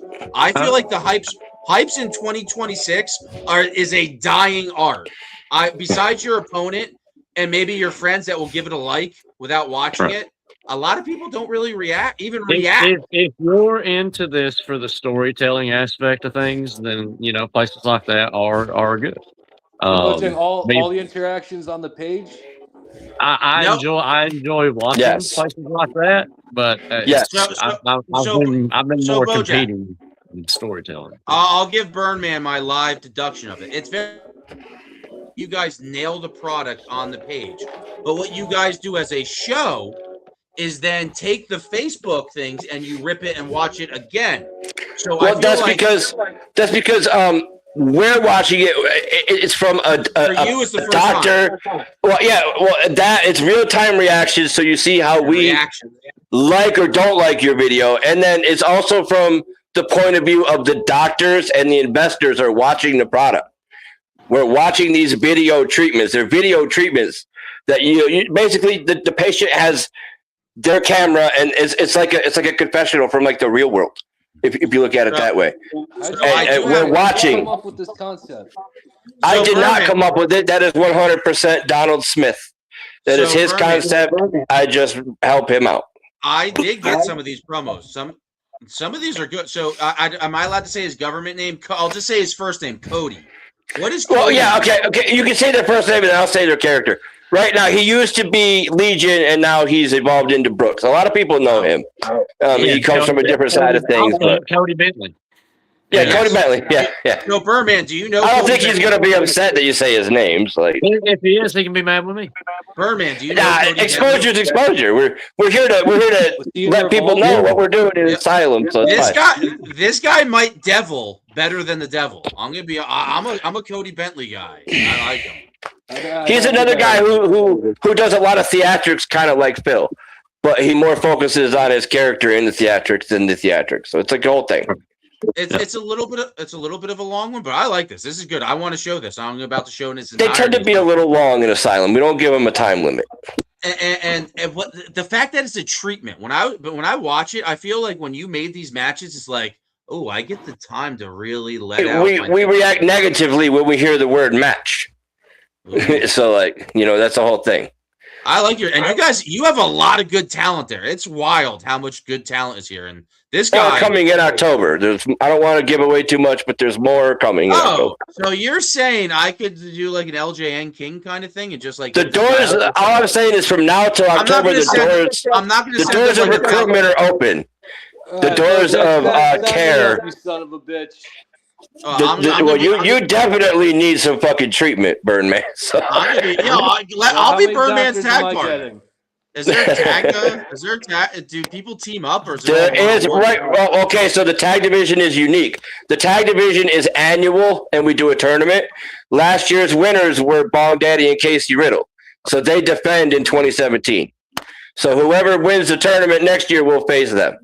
And they'll carry on until the following year. You ever hear that song by Sir Mix-a-Lot? Casey Riddle and Bong Daddy, they could be like Monster Mac Attack or something. I don't know. They're interesting people, Bong Daddy and Casey Riddle. Yeah. But this guy's interesting. Birdman, if you haven't watched this guy, get ready. This guy, I like his style. Here we go. Well, that was fun. Wasn't it? For you, at least. This little test of greed that fooled us all, that risked life and limb, and if you weren't agile enough, you were just gonna become a pancake on the ground after you fell off the roof. One machete gash later, and we're moving forward. But I can't move forward just yet because I need to address her again. Cookie. I don't think you heard me the first time, did you? I told you to leave me alone. There's no gold star on this planet that can tell me how greedy you are for something that you have no business going into. You're a powerful little girl, but trying to get Legion back to help you is the worst thing you could ever try to do in all of your little tiny rat glory. So, do me a favor. Since you're in a treatment against Bojack, why don't you just go win the damn thing and leave me alone? Now, I will admit, I yelled at you the first time, but now I'm just simply telling you to piss off. Legion wouldn't do that, would he? No. But this right here is exactly what we needed, right? That's what Dr. Silent asked for. Dr. Silent wants to study Brooks more. He doesn't care about the others. So you know what I did for you specifically? Dr. Silent, I went to Dr. Calypso. I had the rest of them ripped from my head, so now it's just me. I made him an offer.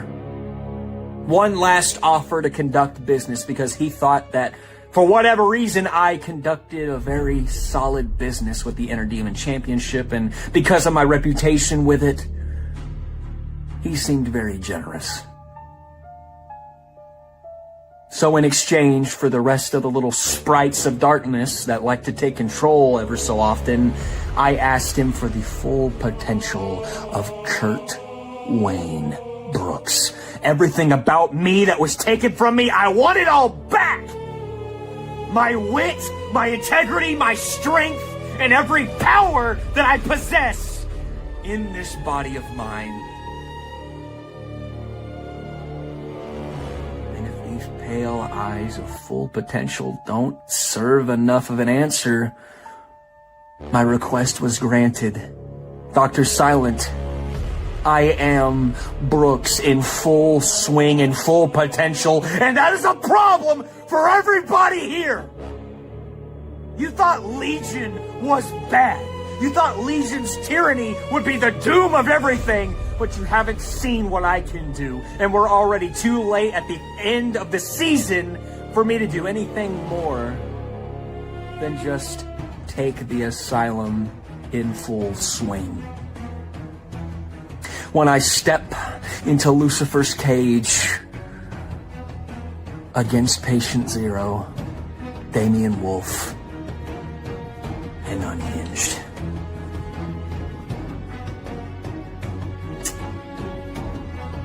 Asylum is in danger right now as to who rightfully will hold the keys and will remodel the place until October in their image.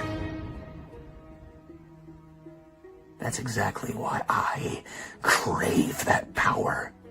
And I'm going to do everything in my power within the devil's own laws of that cage to get mine! Patient Zero, you got a taste of what I can do at the amusement park, but now you're about to get every piece of my ability. There's not going to be a Ferris wheel to stop me. And Unhinged,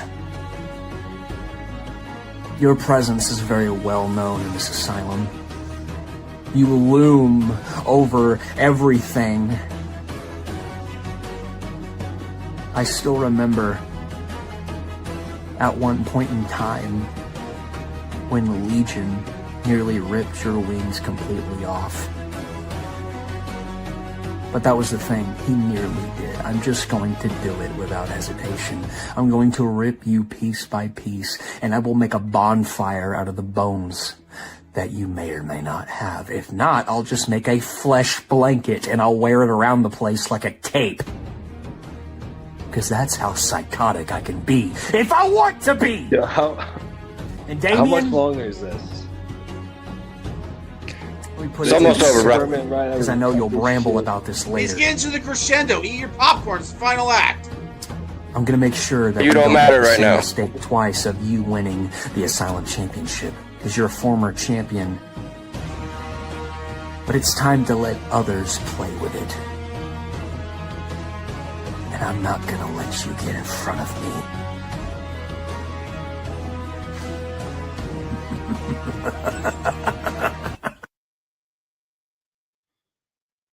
He said it's time to let others play with it. He did say that. He did say that. was long. Yeah, some of them get a little long. That's a multi-man match there. It's a triple threat match. You got to address the story. You got to address your opponents, and he's long-winded. I mean, I did triple threat, man. I beat the shit out of those guys. sucks. So there's that. Very, very strongly story driven with his promos. Well, yeah. Berman, don't get me wrong. If that was 3 character minutes, too. that promo would have been amazing. That would have been really, really If powerful. you need to shave really it down, strong, but you have to. We do Berman- time limits too much. Berman- We're talking about it. We might for next season put a little cap on it. I look at it differently because you're coming to the end of the season. You're putting the crescendo on a season's But worth yeah, of there's a lot of story. things to tie up at the end of the Yeah. season. I mean, That's what he was doing there. How you look at it and how much you're devoted to what you're watching. Now, Birdman, I can tell Birdman's quite a wrestling fan. The thing, Shady, that's a good point. That's someone going in on a storyline. Like that wasn't a comp promo. Like you're going in on a story. Like All right, that makes more sense. Well, you have story, you have promo. You have to realize there's lucha libre wrestling, there's Canadian wrestling, catches can. yeah, British Asylum style. is not Asylum is Japan not comp at all. hardstyle. It's 100% storyline. Like all of it's That storyline. actually makes sense now. And if you're on a Facebook page, this is something you can use copyrighted music. You can use copyrighted anything if it's a Facebook post. Facebook people can watch that at their own like it's not a show like this where you're trying to keep people's attention nonstop like that. I like going. I think how he changed his inflection in his voice. I think he had good cadence. I like him. I kind of want to bring him to my side. That's a character right there. I feel like I do a lot with him. Well, we get a lot of people that kind of do some exclusive stuff for us because of the nostalgia. He's more of like an IW guy, so it's kind of hard to get him outside of Shady, that. Who else is a good actor? The Burn Man. That's his greatest heel in EFED, Shady. You're looking at him right here. I disagree with that, but We'll get you in the asylum, and we'll give you treatment as a face. All right. It's all fun to like masturbate and everything, but Birdman did bring up a very interesting topic when he said, "I'm the best heel." Shady, you definitely visualized a couple names. Who are some of the best heels in EFED that you've done? You were thinking like, who's obviously clearly better than Birdman? Instead of saying who's your number one, who's clearly better than Birdman as a heel? oh man, I don't know if I want to say the names on my list. They're that much of a heat magnet? Do it. I mean, they're just there are a lot of conflicting names with each other. Do it. You won't. Do it. You won't. So, I mean, it just depends on your viewpoint of what a heel is and what a heel Exactly. should So be. Shady, before you give me a long-winded non-answer, instead of giving me a name, what makes an EFED heel a good, effective EFED heel? Now, if you can't answer, you're just stoned and don't fucking try to fill in the. If he doesn't want to, I'll answer that one. Someone that can put you in your emotions by walking that very thin line without crossing it. But yeah. To me, it's the ones that get mentioned without mentioning anybody's name.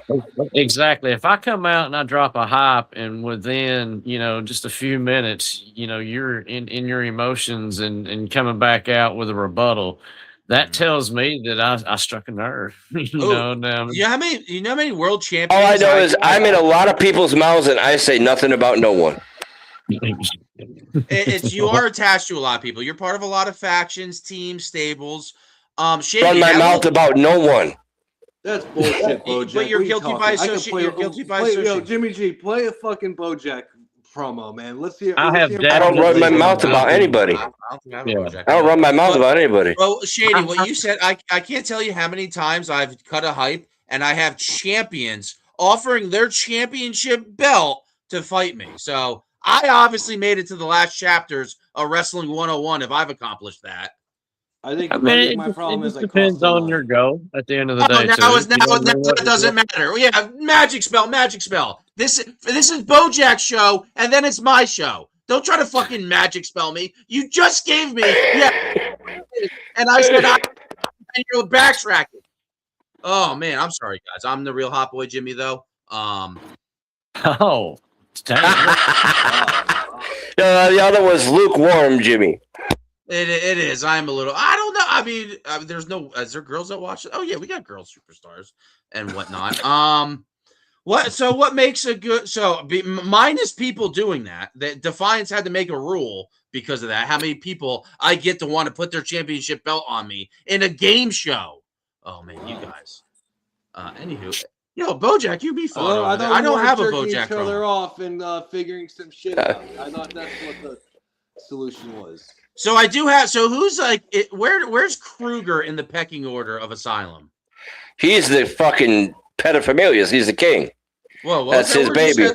What was that? He's the paterfamilias, man. He's the father of it all. Yo, BoJack. That's his baby. That's a high level word. That is that a way. high level word. I'm a high level guy. But that sounds eerily like similar. You ever seen the movie Old Brother, Where Art Thou? It's an old country term. That's the head of the household. He's the head of the household, is what it is. Old boy? I saw both old boys. He's a dapper Old Brother, Wherefore Art Thou? Yeah, Dapper Dan. You got it. You know what I'm talking about. I don't want it. It's an old timey term that stands by head of the household. He's the guy that is in charge of it all. Why can't I think of his name? Who starred in Dusk Till Dawn? George Clooney. George Clooney. How did I cannot think of George? He's in Brother, We're Out There, right? Yes. Wow, I couldn't remember George Clooney. All right, Jim. Yeah, it means head of the household. He's the orchestrator of it all. He's the maestro. Interesting movie. Jimmy G. I don't know about you, man. You know your nickname's Jimmy Gerbil. You're talking about George Clooney. I don't know how I feel about. Yeah, I don't know how I feel about working for someone like you, man. Like it just goes. Don't do the So what? Wait, no, time out. This is why E-Fed's so good. So you're saying, all right, cool. You want me to take that Dante match away from you? You're good, bro. You don't want that? That's the match you've been chasing for 2 years. You don't want that? All right, cool, man. I'm sure somebody else can get that match signed. I'll take it. He's gonna no-show that match, man. Jimmy. No, we're good, man. But yo, Burn Man, yo, BoJack and Shady Man, do you guys watch a lot of movies from that era that depicts that past the Mason-Dixon line? Oh yeah. I mean I enjoy movies like that. I can't speak for anybody else. But, that's weird. Movies are good. I really enjoyed that movie in particular. I'll say that. The movie is hilarious. Yeah. I enjoy all movies, but north or south of the Mason-Dixon. I mean, I'm getting excited for Backrooms. I definitely want to see some Backrooms. What the fuck? I missed it. What was the joke? What'd you say? I was talking over you. My bad. I don't even know. I don't even know good. Either. But Shady, what's the best movie you've seen in the past 10 years? What is a movie that you want to give a little spotlight to? It has to be 10 years or newer. God damn, dude. And just in the past 10 years? 2016. You could even do 2020 and beyond. Dude, I watch a lot of movies. Well, it's one that came to your mind. It doesn't have to be number one. Nobody's going to go back and watch this. We actually have less viewers than people on screen. This really fucking flusters my tisms. Because you're asking Shady about movie reviews, but you should be asking him is, Shady, are you the first white wrestler to call Mr. Nigga America by his name? He double dog dared him, I think. Probably not. First white wrestler to call that character by his name. Probably not. I don't know. He said it in every promo I've ever seen him do on screen so far. Not the question. Gandalf the Grey. Don't magic spell in front of me, dude. That's not the question Birdman asked. He's like, say my name. Like, whatever, dude. Like, nobody. Don't threaten me with a good time, right? No, time out, Birdman. So I got to rewind it a little bit because that's how I'd have done it too, Shady. I'd have done it too. I know you guys are saying his character's name. So hands down, yeah. I'd have done it too. They're setting a weird standard. I think mine and Birdman's interpretation of the name is a little different, but well, time out. It's a little different. It is a little different. Let me E-Fed. Please let me E-Fed. Can I E-Fed real quick? Yeah. Thank you. Guys. So Birdman, it's not that American going against Shady. That is not the dynamic of characters. Before he became that character, he had a Loop character, and that's who Shady knows. So that's why they have a lot of interaction. It's not like, because when I first saw that guy debut, I'm like, oh, him and Birdman, that would be a matchup. But obviously, BETMP would never book that. Shady. I added some extra. I hope nobody go back. Oh, so he was a fan, and then he became EFED. No, they just have history before That's he found Bones, right? That was Bones, right? Yeah, he was known by another name. They tried to debut him, and I remember it failed. He didn't show up. With him before Loop, so. Well, I'm getting Birdman in the loop. It's not like, cool, this is going to be an interesting character. You guys didn't know each other the past couple weeks and months. It's not a one-time match build. You guys have the EFED history where you have to wait and be patient. Do you feel like you accomplished? You knew the character before he was this character. Yes. Yeah, I remember him. I know who he is. Yeah, I know the douchebag behind the mask. All right. That's a good description. I don't know him personally, but damn, I've had an altercation with him. Yeah, you guys got history. I know that's right. Yeah. None of it good. I think Birdman or Jimmy Jams, like prime Jimmy Jams match was good against them. Again. So, but here, did you scratch your itch though? Like this happens in EFED where you wait years. You wait literally years to get somebody in the ring. And granted, it's quack, but you got to interact with certain people. Do you like how it all played out, or? I'm satisfied. Yeah. All right. I mean, did they cut my promo halfway? Did they feel a win for shady pipe on EMP? It is what it is. You know what I mean? So I could just see that playing out. Blunt over there clutching his pearls. Oh my god! Yeah. Oh my god! Yeah, cut this man off. The racial level is through the roof. They'll come back and suck your dick in a month, Shady. So don't worry. Let me play the victim card as fast as I can. It's whoever blows up first. Whoever all it takes is one of these broadcasts, and you'll see a go from someone who I thought was would tell it like it is straight to your face to a fucking Karen about everything. You go fucking find God, then all of a sudden you got an opinion about everything. This game is pretending to be offended at a certain time to try to cancel people. Don't give a fuck. That's just stupid. Bojack, granted you didn't do it, but you did whip out your dick and say you would get Birdman out of here. Having the power button to kick is... He's still here, though. Isn't he? You only brought it up. It was verbal. You didn't pull your gun out. You just let him because he's smart enough to fucking push to the limit and then back off a little bit. I know how he operates. And it worked. I know how he operates. You set the standard. You set the standard. I have been on record many times as saying I respect what the guy does and I understand it. So I get it. Him and I are on a good term. I know what he was doing right when he addressed me when he first popped on. I knew he was gonna. We're good. It's cool. So, Birdman, I got another character. This guy is only a little shade over 2 minutes on this guy. And honestly, he's a masked character. He's a masked character. I kind of like it. And I don't know if he's part of the Legion of Doom. He should be part of the LOD. Whoa. What Yes! Okay, before you talk, do we let him talk? Bojack, do we let him talk? Or do we just... Yeah, let him talk. Yeah, why not? All right.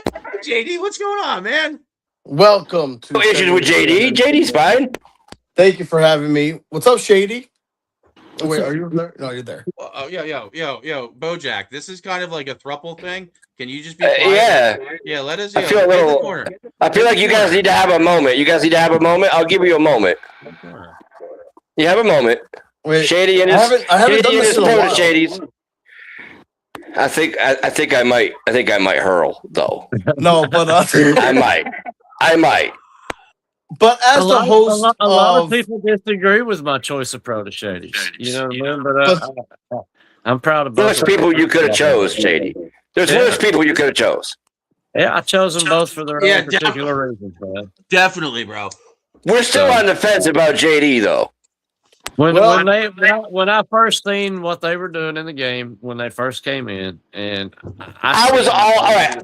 I was on board with JD until I saw his last promo at SME. What the fuck was that shit?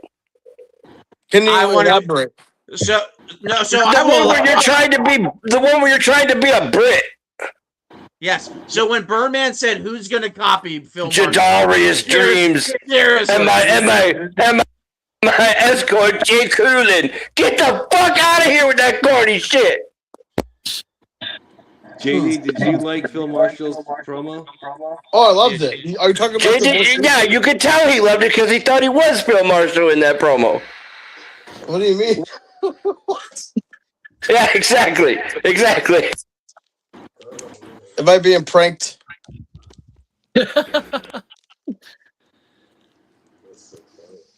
Fucking with you, bro. So how many hours? Have you guys 2 hours in? Yeah, I'm about to jump off. They are. I came late because I had asylum stuff I was doing. Yeah, Well, I gotta get up in like 6 to hours. break the fourth wall or peel the curtain. I just got done with all the filming I had to do and editing for night 1 and night 2 of the mega card. Yeah. So it was a lot. Thank you. So a lot of intros, a lot of cool little fun little things. I may or may not got my ass kicked in a real life brawl.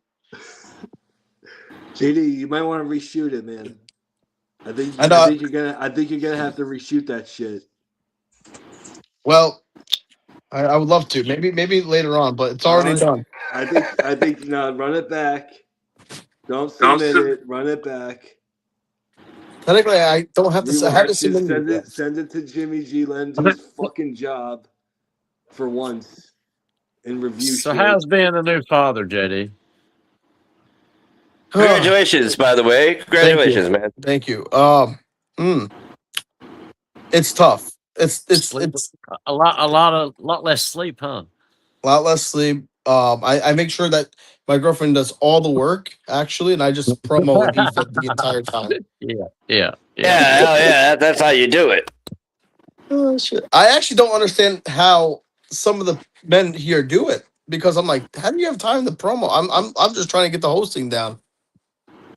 Understand why some of us say you could easily find 3 minutes in any day to do something. I didn't promo for like a lot of years. And again, it's not a shot at anybody. I'm just saying, like, damn. I'm like, okay, he's sleeping for like 2 minutes. Let me just get this promo in real quick. Well, the older they get, the easier it is. You put a movie on or toys or something, and then they're good to go for a little while. Or they're off with their friends. But I am using I am using it as motivation for my character. But like, I'm a new father now. I need to hit the big bucks. Like this is my time to shine. He needs. I gotta buy a Lamborghini. You guys should just pull out so you don't have baby rooms. You just have a game room and you just get all fucking ripped and shit in. That's what I'm saying. But wait, Jimmy, you lost your hair in a lose your hair, shave your hair match? Dude, what are you talking about, dude? I have fucking a gorgeous mullet, dude. What are you talking about? Let me see. Why are you the only one that actually pays attention to that? JD's the only one that realized. I noticed it when K-Pop is still real. When I became the Intercontinental Champion, I used this belt, which is Austin Wilde, what he used as the Intercontinental Champion. Yes. As much as you guys want to make fun of JD for being an absolute fucking Riri, that guy pays a lot of attention. You guys want to bust his balls, but he also has the weaponized autism to be an effective e-fetter. You guys, I noticed, but like, I wasn't gonna say anything. What did you call me once? It's suspect. It is very suspect. Like, Jimmy, hey, Jim. What did you call me once? The quarterback of e-fetting? I would never call you the starting. Oh no, I have the sound back. I have the sound bite. You might get a starting position where like you hold the ball. I don't mean like wait. So what point. you meant when you said it was like like the Colts, like the guy who's in the back doing the like scouting, doing all the book reports, all that stuff. That, to be honest, I'm not going to bust your balls. There's no way I ever used that analogy for you. I don't think that was me. I have it in my video. But anyways, so any questions for you? Did you choose the right person to host Mega Card 1? What are your beliefs and doubts, or you have any doubt? There's only one person. I want to open that show with Wilson Fisk, with Scott. That guy was the first main host when I became into this game. Shady has a match, and hopefully he beats Rick Air, and he can come back here huffing and puffing. I mean, your brightest days are behind you, Shady. You burned a big candle. We're all old here. JD, I mean, somebody, I don't know. I'll leave JD out of this one. Well, I do have a question for Shady.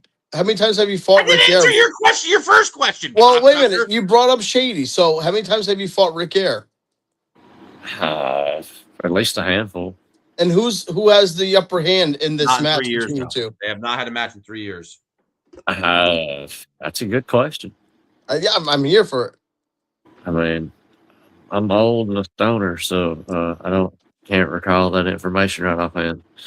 Rick is the one that wants the match even more than Shady does. I remember in the King of Social Media tournament, Rick was calling out a lot of names. He wanted that match, and Rick has not had a lot of matches. Rick probably does not care to have too many matches recent in this upcoming future. He wants this match. If I was a gambling man, I would say Rick has more wins over me simply because of the storyline factor being involved. So, and he cuts a good promo. But now, Jimmy, is night 1 promos and matches on the 2K, or is it just 2K only? I have no idea what you mean by comp, storyline, and 2K. You got to watch the show to see who wins.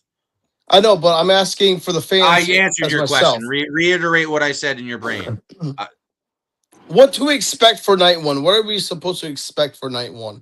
Hopefully entertainment for a good 2 hours. Birdman's going against Dante Black in an OG rules match. Entertainment. I got Grant on night 1. Yeah, Bojack and Grant is main eventing my dream match, my dream card. Would you consider Jimmy night 1 or night 2? Or are you looking more forward to? Wow, your autism moves even faster than mine. It is wild to watch in motion. I'm excited, man. I haven't been on these streams in a long time. So what was your question? I wanted to make fun of you because I know I can get away with it. Night 1 or night 2? Which one are you leaning towards? What's going to be more entertaining? Or which one are you more excited for? Which one are you looking forward to more? I guess night 1 is set the tone. Night 1 is dream cards and dream matches. Night 2 is more Revolt storylines. But at the same time, Revolt made its name not off, oh man, this guy promos in 5 leagues and everybody loves him. Loco's my world champion. That guy's not in too many leagues. Yes, after he's been in Revolt, a lot of people are like, oh, wow, let's bring you in. And that's kind of something with a lot of my superstars. I don't want the person that is on every show that everyone thinks the best. I want people that know their character, that are entertaining, but everybody has a spot. People shit on Casey Luchador. Casey Luchador, I know if I put him in a match, I'm going to get the name of the fucking card, the name of the match, the name of the event, his name of his opponent, and he's going to give it to me. You got to find the tools to play this game. And I know how to squeeze a goddamn lemon. Do you guys need more analogies, or I'm good for sound bites for days? I do have a quick, because Shady's still here for a minute. I want to speaking of lemon, I want to jerk him off. That was weird. No, the JD.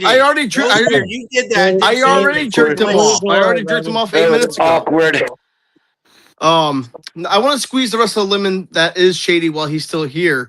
Shady, I'm going to play. What, dude? Yeah, I don't know. R.I.P., bro. If you're still watching this, you can clip this part. Shady, I have a game for you. It's called Shady or Not Shady. Oh God. Okay.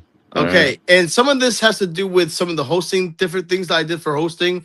Little spoiler alerts, but use your imagination. Ready? First one: Mad T in a wedding dress. Shady or not shady? Sucks. Not shady. I think highly possibility of actually happening. Yeah. You got me a whole wall of text. JD, I'm going to get a whole wall of incoherent text where it starts off with, instead of saying imagine, it says image, and it's going to have no punctuation in my inbox, in my DMs, because you just mentioned names, dude. Why you gotta do shit like brain This breaking segment is messages. called Shady or Not Shady, and Shady is going to determine if it's shady or not shady. Picking Jimmy as your pro to Shady. Shady or not shady? Shady. This might be the worst segment ever. Wait a minute. Owners who are the champion of their own league. AD doesn't host shows. Definitely not shady.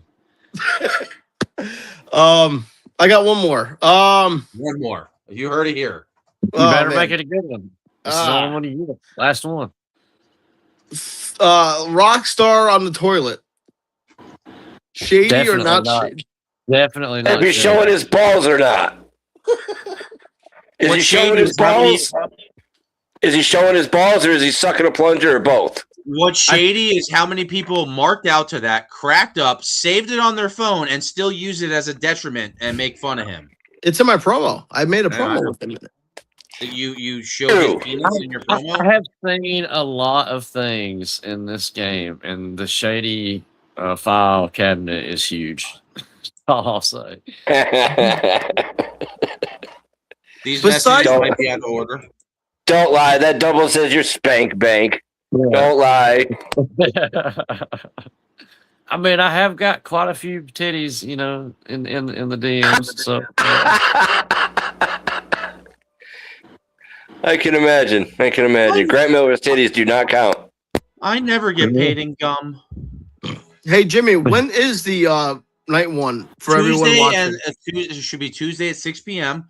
I reached out to the entire SWA crew. Like I said, I'm going to respect the way the SWA did it. So Shady will not be on the broadcast if he wants to be after his match with Rick Air to sell that he had a match. I'm hoping DJB and Wilson Fisk open the show with me at 6 p.m. on Tuesday. I got to make sure I have all the promos. I'm coming back from a vacation that day. So it could get pushed back Wednesday. To be all full disclosure, I thought EMP's Mania was next week as well. I did not realize it was this week. That was shady. No. What was shady is when I started this show 15 minutes before their show started on purpose. That's shady.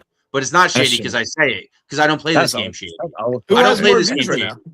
That's too goddamn. Oh, they're probably killing us. It's their Mania. This is a show for this show is not to gain fans. If people watch it, cool. I want the people that are on this show, 3 people that don't interact with me. They're like, oh wow, like when I see Jim on screen, he's cool, fun, and I do like him, but I didn't want to E-Fed with him for some reason.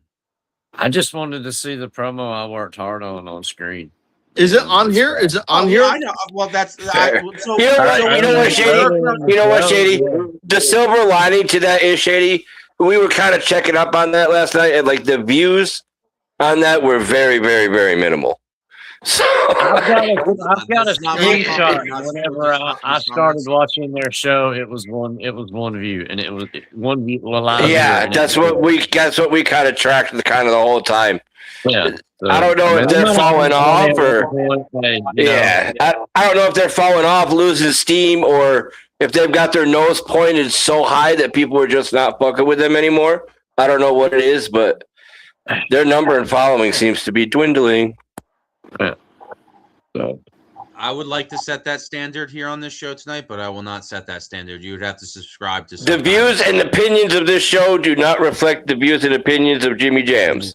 Thank you, please. But there's still Look at the title. Any hate directed towards me, and y'all ain't gonna. You'll do it subliminally, which is par for the course. So you guys do you.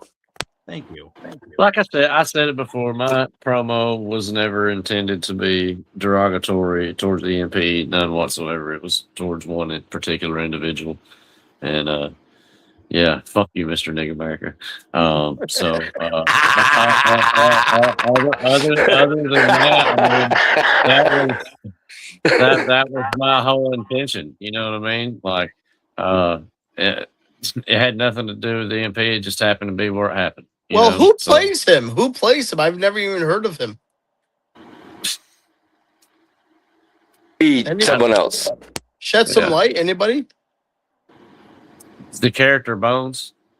Bones. Yeah, Bones from like WGP VOH, that kind of side of things. The dude that Wapo had set a match between me and him on setting the standard. And, I used the NIGGA word against him, and he, knew or tried to portray me as a racist, and went on my Facebook and took pictures of my daughter and put her on in his promo and tried to say she was a future crackhead.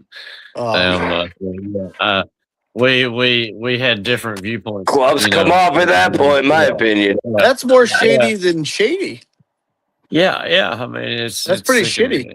And now he's portraying a character, a racist character against white people, and white people are out here supporting it, and it's fucking sickening and it's sad. That's bad. I mean, I don't fucking understand it. I don't understand the people supporting it at all. Like it's white people afraid to be white people. Let's be real. Yeah, white people afraid to be white people, and they're laughing with him. We don't dare have a negative opinion about the black guy being racist towards us because we're white. We better not. But yeah, TJ, go back and watch earlier on in the show. I had some strong opinions about a lot of things. So yeah, yeah, absolutely. You doubled and tripled down on those opinions. I fucking dig it. I have a question for the panel. Wait, hold on a second. I got a question. All right, you know what? I have an agreement. Those motherfuckers are nothing more than racist pieces of shit. When you say those people, who do you mean? That EMP. I feel like there's at least two groups. I think. There's a couple. I mean, they put me in that category, and it's fine. I'm not racist. I'll just say racist shit. I hate everybody equally. I'll stand on that. I'm not racist, but I'm not afraid to say racist shit. I like racist jokes. I mean, if you're gonna provoke me like he's been provoked, which I have been before, you better fucking be ready to receive what you receive for provoking me. Because I don't give a fuck. The Kevin Hart roast. Oh my god, I was just thinking that, but I kept my mouth shut for once. I mean, come the I don't give a fuck. If you're. I don't know. I watched that 3 hours long. I watched that. That's why it's hard to really have beef with me because I don't give a fuck. Yeah. So the question I have for you guys is, what's your thoughts on AI when it comes to e-fetting? It's taken over the game in some ways. It is, but I think it's stupid. I never said EMP was racist by no means. I never said that. I said Mr. Nigga America is a racist motherfucker against white people, so fuck Mr. Nigga America. He said he is a character that is racist. Yeah. Clarify that one more time. Fuck Mr. Nigga America. And that's, If EMP is offended, I'm sorry, EMP. I truly am. No, you clearly said dude plays a character that is racist towards white people, and white people are supporting it, and it's sickening. Not once is E, M, or P in that statement any fucking where whatsoever. So if you want to try to fucking glom shit off of what people say, at least do it correctly and not look retarded. My question is, why did they stop Shady's promo midway? Kind of made me because he said Mr. Nick America like 7 times. That's his character's name. That's his character's name. You get it, even you get it. No, I mean, no, the prophecy King Mac Millie is kind of in the Jimmy seat over an EMP, and I think he might have been the one that pulled the trigger if I really had to. I think he is the one that pulled the trigger. Like I said, that would make sense. That would make sense. Well, I mean, he plays a very political game. Are you saying, Jimmy, that he's a nigga trigger? No, not at all. Is what I'm saying. What the? Wow. Okay, I'm saying. The most ridiculous shit, and I don't even think you realize you do it. I do. I actually do. No, don't say that. I was trying to give you an out, dude. Oh sorry. Man. No, he plays the game like a politician. That's what I was getting at. I don't care about. I try to avoid race. I think it's more ignorance. So what are we saying when somebody's racist? So Shady, were you? So people have labeled you a racist, is what we're saying? Yeah. Because, so time out. So what does that mean? And they will. So Bojack, to me, if Shady's a racist, what does that mean? What does being a racist mean? To me, I Shady think he would have. looks like he could Shady, be one. You're JD. Your In name my- is definitely not Bojack. Hold on. In my opinion, Shady would have to spew hatred towards a certain color, race, or creed in order for me to consider him a racist. All he did, in my opinion, was address this character by his said name and was dared to at that. If you dare me and you think I'm going to puss out, bitch, I'm going to do exactly what he did. I'm going to double, triple, quadruple down on Mr. Nigga America. So now we're racist together, Shady. Some would say ignorant, maybe, to play the game, but I don't know if that. So I don't. So by you saying that, do I think if Bojack is in a managerial position, I think for him to be a racist, he would have to have a problem with every black person on the screen every time he's on screen. That's a racist. True. Racist people don't pick and choose when they're fucking racist. Racist people are racist all the time. Whether you're in front of them, behind them, closed doors, open doors, racist people are racist, period. Yeah. I mean, That's why you can label me as a racist all you want. I am not a racist. I love everybody. But I'm not afraid to say racist shit. He told me my DM say racist shit. I love everybody equally and hate you all at the same time. Exactly. You can label me whatever you want. It don't bother me because at the end of the day, I go to bed at night. I know me. If you let words affect you in that manner, man, then you've got a long way to go in growing up. That's all I got to say. Yeah. All I know is that I know me. The people that are close to me in real life know me, and that's all that matters. Your EFED opinion of me doesn't mean fuck all. If I want to come out here and portray whatever my character says or does or whatever, that's for me to do. If you want to take that as real life, that's your problem. Have we shown Karens are gonna Karen? To counteract, though, if somebody did have a problem with what you're saying on air, I'm going to keep talking until no one else is talking. I'm really good at this. I don't normally do this. If somebody really does have an issue with you, Bojack, don't say it in DMs. Don't try to tweet about it. I'm right here. Come on the next show and talk about it. And I will. I'm right here. I'm here, right now. If you have a problem with what I'm saying in real time, hit the link and we can talk about it. I'm not going to attack you. I'm not going to chastise you. We can have a conversation. Now, if you want to take that conversation south and start labeling me, then you're going to get what you get. But we can have a respectful adult conversation anytime. That's like me. I mean, if you want to have conversations about me away from me, and I hear it, but like my problem is these people like Blunt, Mad T, all them motherfuckers over there. They want to do it with their little group of people. They don't want to come to my DM and say, "I got a problem with what you said," or "I got a problem that you're hanging out with buyers and you took his side over Hot Boy Jimmy, this, that, and the other." You want to do subliminals. You want to be a bitch about it. That to me tells me that you got a pussy where your dick should be. Period. So go ahead and yap. Be a little fucking yes man lapdog and yap over there. You don't bother me. If there's anything I want to know about Bojack, I'll go to Bojack's inbox and ask him. I don't pay. I'm an open book, man. I'm easily accessible and stuff. Like I mean, yeah. It is what it is. If proof is presented and shit. You know what I mean? Then, hey, man. Whatever. But. I just don't pay attention to all the bullshit, man, that's said about everybody. I mean, everybody in this game talks massive loads of fucking shit. And you don't know who's meaning what half the fucking time. And half the time when people do get called out on shit, they try to back out and like, "Oh, I was in character." Man, what? Just mean what you mean, man. Say what you say and fucking own it. You know what I mean? Yep. People either know who the fuck you are or they don't. And if they don't know who you are, they're going to try to portray some kind of image upon you that fucking benefits them in some good way. It is what it is. Exactly. To me, Bones is a racist motherfucker towards white people, and Mac Millie's a fucking case in point. If anybody on that side gets wind of this, because their minions are gonna tell them. Yeah, they got nothing to do. Case in point, they'll come through this tomorrow, and the subliminals will hit tomorrow. None of them will come to us. None of them will hit us up. The subliminals will start because they're gonna do what they do. That's it. And that's when the haters gonna hate. I sit back and watch money pile up. Like literally, like there's money involved in this game now. And yeah, I tell Actually, people, why don't you talk about that? Talk about how does that work for those who don't know. Well, I mean, I'm not going to discuss anything like that here at this point, no. So, what can you say? What can you say? At risk of sounding racist, not my circus, not my monkeys. Let them do what they want to do. Let them do what they want to do.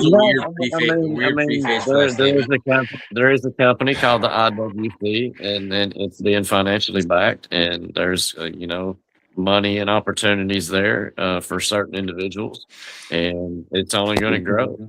To me, it's a pivoting turning point in the game, and even before that, when Grant, just like, hey, I'm paid to play, now like that has changed a lot of people's perspective. And even before that, man, I've always looked for different revenue avenues of not necessarily how to make money from this, but how to make this more. How to make this bigger. It's about evolving at the end of the day, I think. In my eyes, it's about entertaining. When people views, you can get views. A lot of people I've heard talk, they dogged on Phil's promo, and me personally, man, why? That's crazy. That's a form of entertainment, man. That's why I said try to do it. Like it might not be my cup of tea or what I think a promo should be. Oh, I respect it. Good. It was good. Because I respect it for the fucking body of work you put out. Like that shit's not easy to do. If you were gonna watch this on TV, that's the kind of shit you want to watch. Exactly. Exactly. Exactly. You don't want to see a fucking no offense to any particular one person, but you don't want to see them just flick on the camera. Yeah, that's more like a vignette than a promo, in my opinion. Ugly backdrop. You know what I'm saying? Yeah. Like in my opinion, that's more like a vignette style than like a promo style. But Jimmy, did you watch it? In my opinion, you're splitting hairs at that point. I didn't just watch it; I played it. 2 points though. It's definitely a vignette. Like so you talk about paying people, and you brought up people not potentially maybe not liking the style. But when you say paying people to promo is not where that money should be going. And who's to tell people what to do with their money? The money should go to the people that know how to edit this stuff, people that might already have a following in social media. People want a promo. You should not pay anyone to promo unless they're British and you're sick and tired of being told a weird excuse on why they can't promo. And they always want to. That's how I see it. If you could get people to pay you, go get your money. Go get it. Get your bread. That's fine. Go get your money. I don't want to pursue it because I don't care. I do it because I like to do it. It's an outlet for me. I don't want to get paid.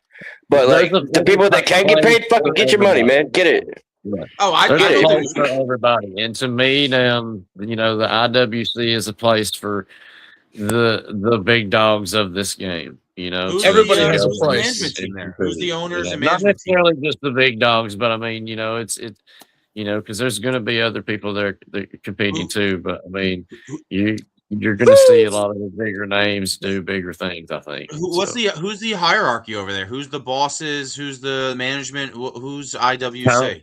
Tony Maloney is the head HNIC, without saying it, So,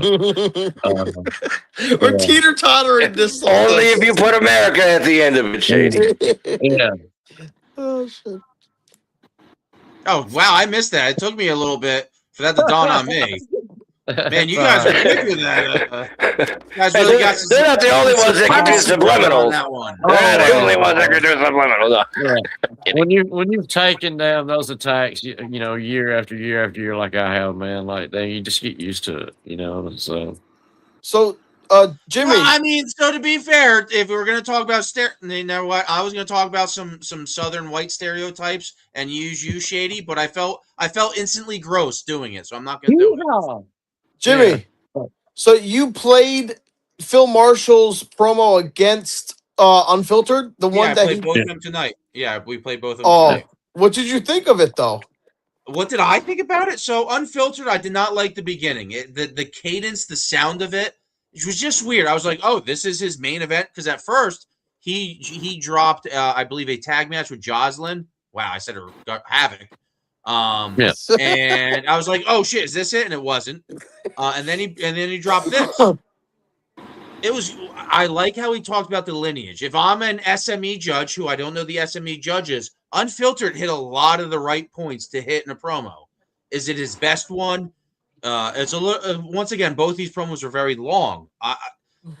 Even 7 minutes is long, and it hurts it because when you watch a promo, you see the timestamp. Unless you're watching a show like this, so you know going ahead of time, like, oh wow, this guy talked for 7 minutes, and Phil Marshall's was 12. Phil Marshall's, that reminded me of the movie Scrooge with Bill Murray, where he was like taking him through all the different things. Yeah, it could have been its own drop, but for how this is for a championship match. Because a lot of hypes in 2026, I made this claim earlier. Hypes are a dying breed in this game in 2026. So why not put your hype with the main package that everyone's going to watch? I don't think Unfiltered did enough to say and new SME champion, but that's my thing is, if I may, great match. I will say that the top-notch level of this game. Phil's my GOAT, right? Of EFED. Phil's my GOAT. Right? Yeah, you're very weird. Yeah, you're very weird with him. I agree. But I mean, I have a lot of reasons to believe that. I mean, he's a champion right now, right? But besides that, and he has dreamy eyes and really nice eyebrows. No, I mean the things he's doing is incredible. No one's doing his type of content that I admire as a fan. And you see my work, you see that there's very similar. I mean, Temu version is, if you may will, that's gonna get clipped. But what Phil showed in his promo, it's never been done. Exactly, and I respect it. That was Phil Marshall that said Unfiltered be a failed YouTuber. Who is the failed YouTuber? That's why I was asking you who Unfiltered. Oh, that's a good one. I don't know. Iron Bison. Oh, and you did answer. Yeah, you did answer. I honestly, Iron Bison. Yeah, because he does like the movie reviews and game reviews and stuff on YouTube. But it could have been anybody, really. What's that? It could have been anybody, literally. Yeah, but he was talking about. He was talking about it. He meant specific. That's who Unfiltered beat to get the match. Iron Bison's okay. He just is like a rugby player getting a pint at the fucking pub. Yeah, if you watch the beginning of Phil's promo, it shows Iron Bison on the ground and Grant's Black Mamba crawling across him in defeat, and then Phil squashes the head at the. That's how the his head of the intro. snake. Yeah, what was it? What was that? Was that yours? He calls up the Black Mamba. He calls up the Black Mamba VPED.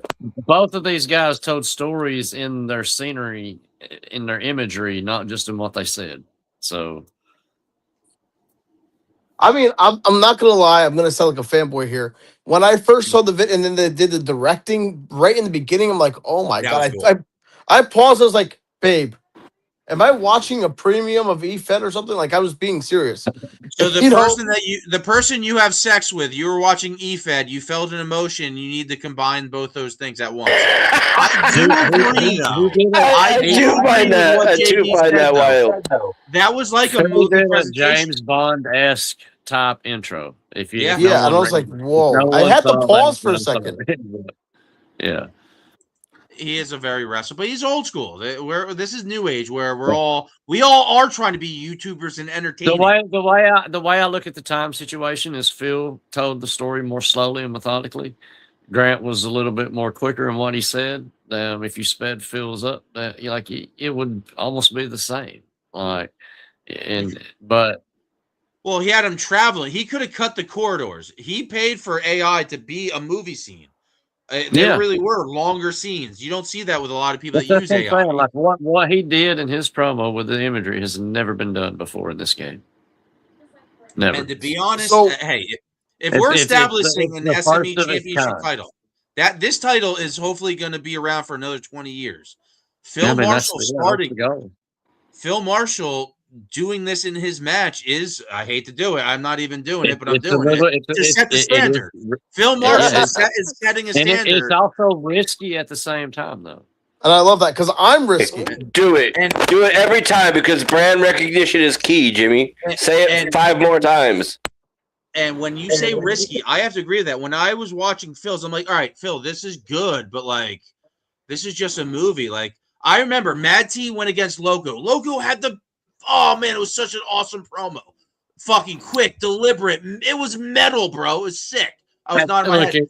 At the end of the day, no matter who wins and loses, if you don't take from both of these promos that both of these guys want it, and both of these guys, really gave something and cared about what they put on screen.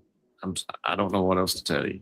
So who do you got? Who's your winners? I mean, you said Jimmy said Phil. I said Phil. Didn't do enough to take. That'll all be announced. More than likely, I'm still waiting on judgments from a couple of people. So well, then who do Bojack? Who do you got winning that match?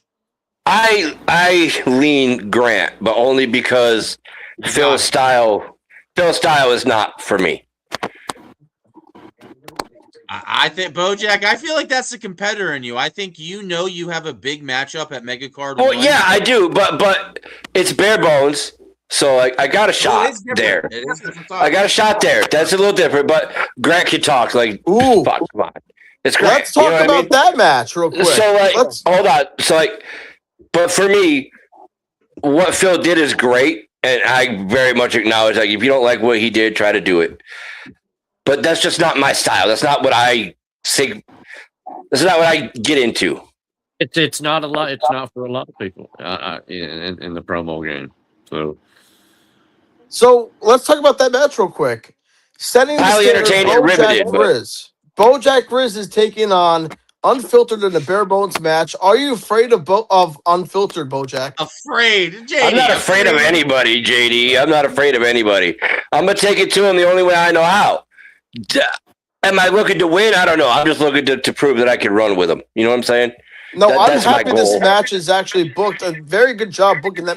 What inspired you to book that match? Because that is a dream match.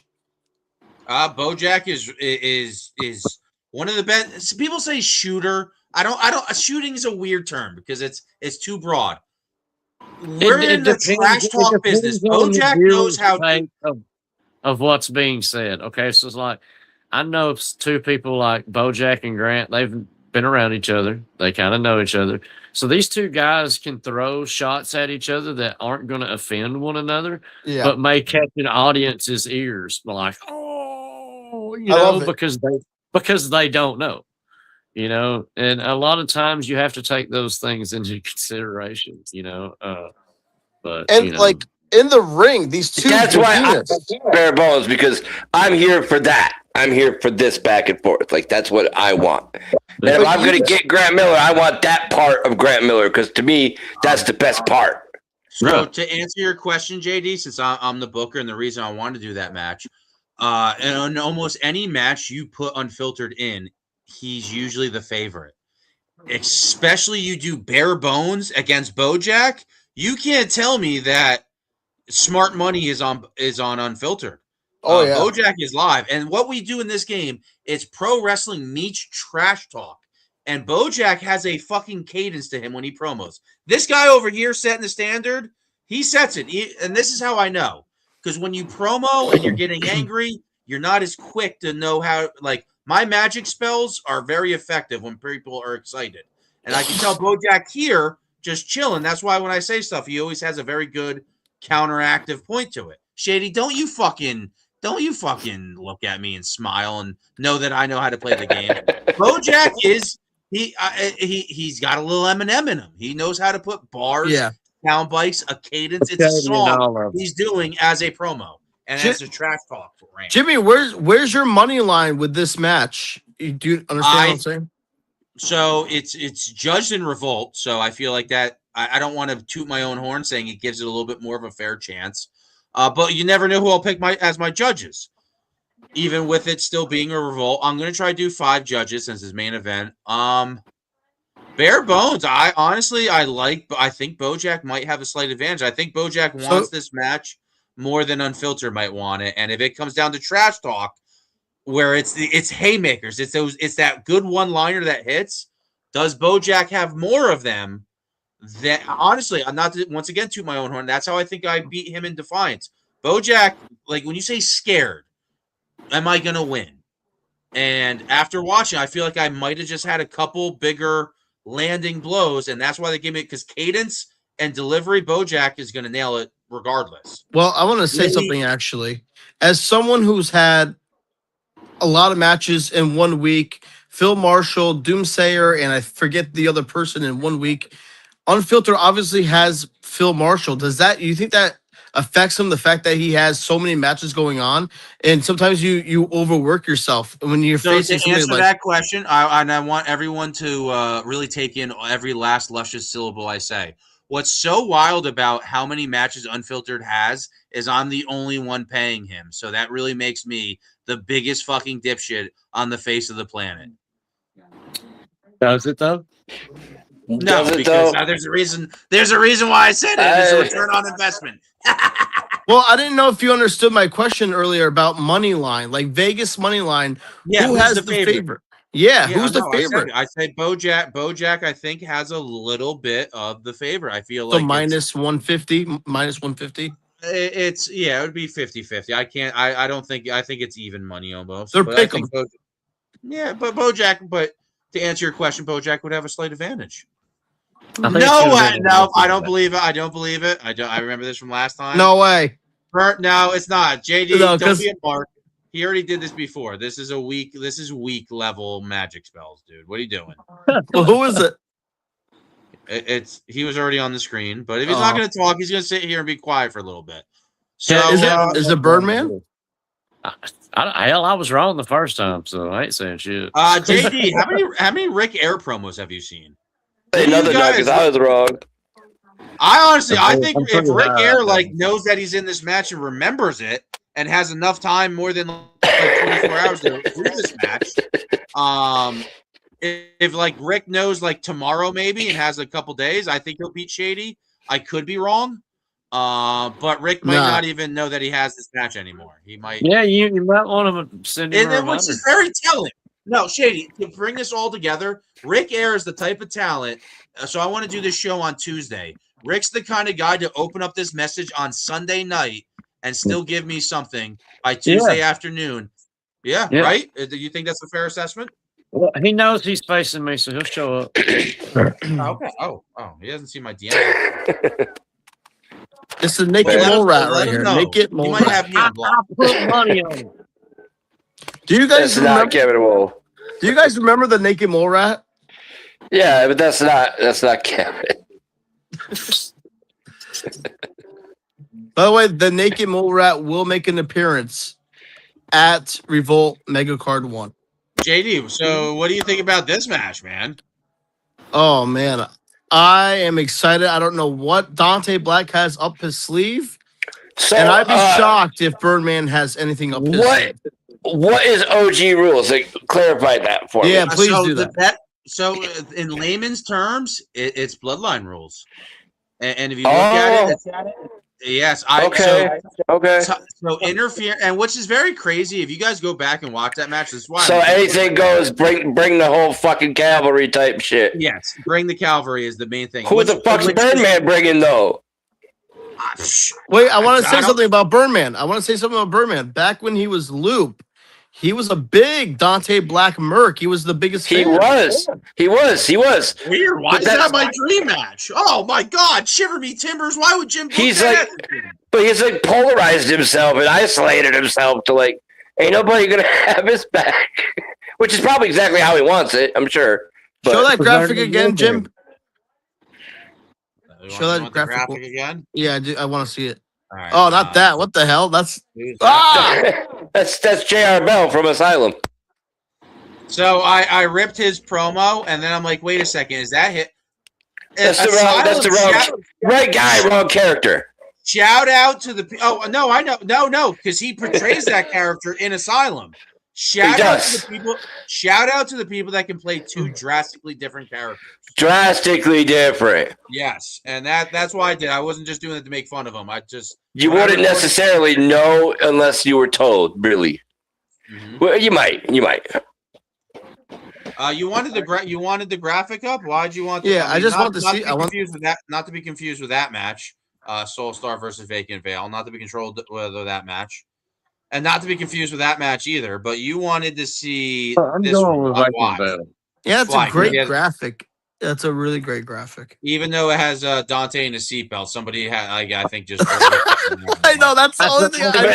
That must have been Dante mid-card. If I actually had a good promo, Dante. Right along. If I could get a Are good gonna production throw a lot team of behind low me, blows in their match. That's what time out. Can I get like a little bit of like acknowledgement that like at the end of the day, I run all this, everything you see completely by myself. I do.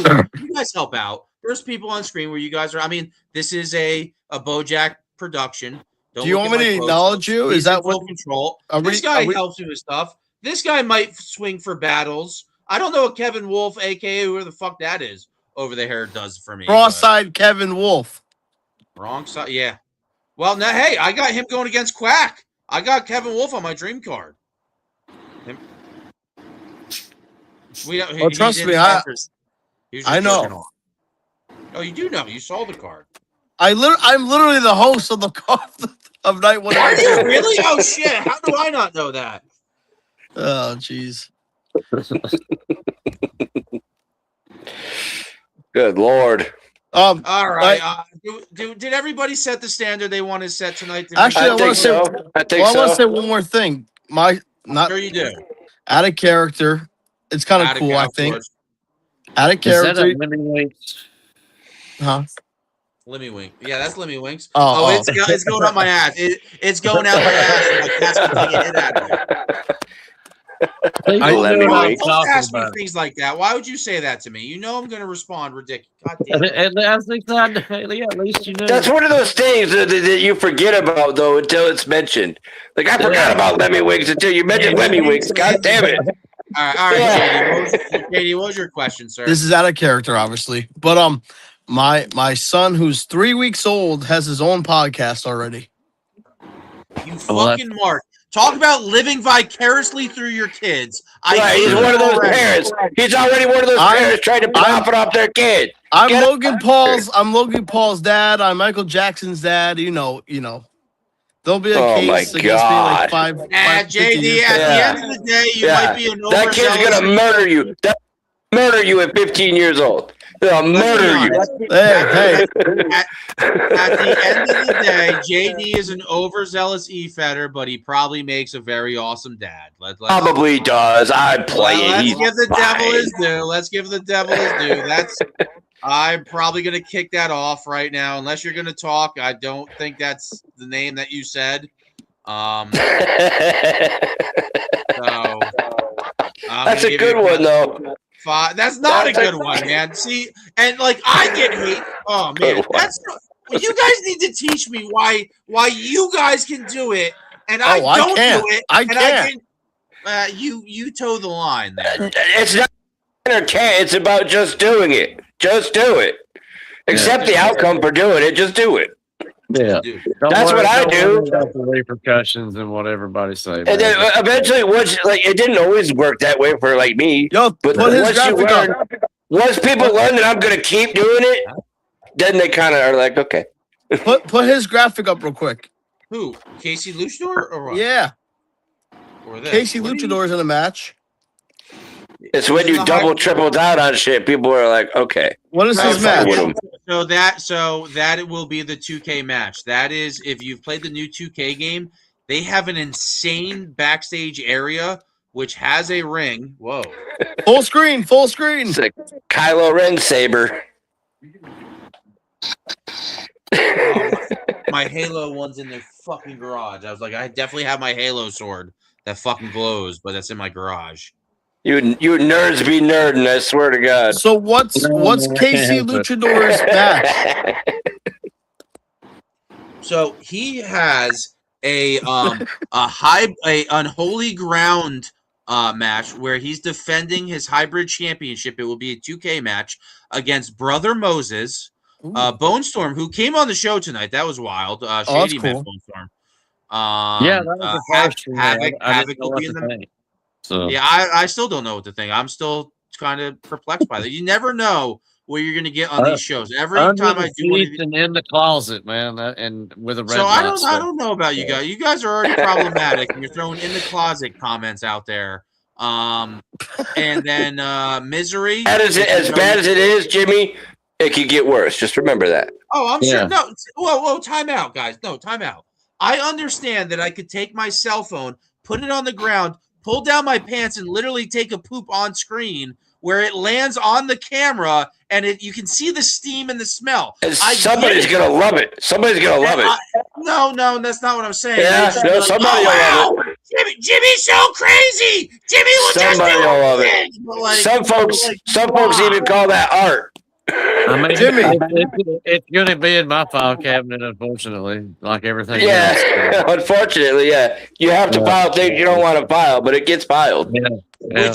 Which is pretty close to one of my fatality moves. It's a double leg takedown.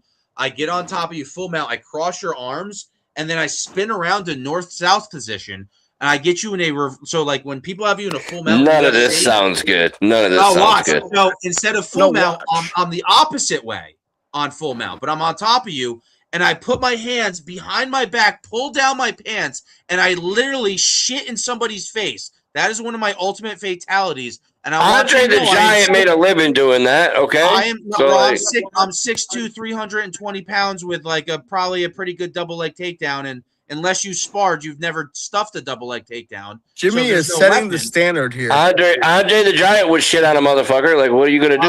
You gonna get mad at him? Until it's in person, it's still over a keyboard. That I'm So saying. Jimmy, like, what are you gonna do? Will Mega Card Night 1 and 2 set the standard that Bloody Mania 1 accomplished? What was it? So yes, I love these questions. What was the standard that was set by VPW that night? I mean, they brought in a few wrestlers. What was that clown dude? He fought Shady. Shady fought 2 nights. You had a hair versus hair match. You had Dante Black against an arch nemesis rival. Wilson. So will I have there, matches DJB. that have good story? So will I have matches that have good characters and Will storylines? it? Yeah. Do you think it will top the ratings and the reviews and all these other things? The review. So there you go. Now that's a tangible thing. So the reviews of that VPW card was very good. There were some good matches.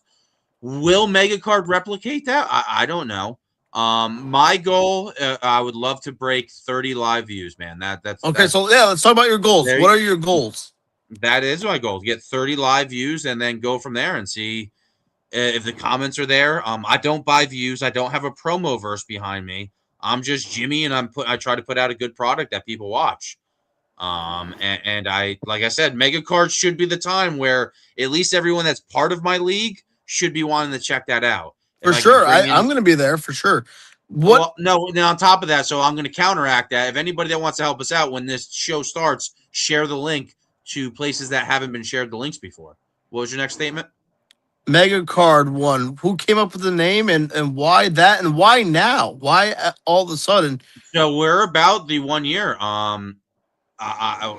Revolt grew from the ashes of another place, where we took that torch and continued it. So right now we're about that 1 year mark. Why the name? And now I was thinking Ultra Card 1, and I saw an indie league that does Ultra Card. Oh, okay.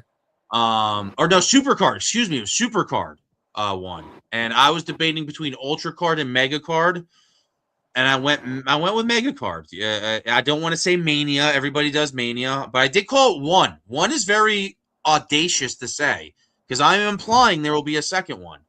But it's a Mega Card, so there you go. Gets the point across. WrestleMania is not the coolest name ever, yet it's the biggest synonymous thing with all it's the one they landed on and ran with. So actually, it came from Beatlemania. Was the original reason why they came up with and Hulkamania. Well, Hulkamania. I think Hulkamania was said before WrestleMania, right? Do you guys know who came up with WrestleMania? I think it was Jimmy. I know the actual answer. It's not. Yeah, I would think it's Vince or Pat Patterson. So what's Patterson? Okay.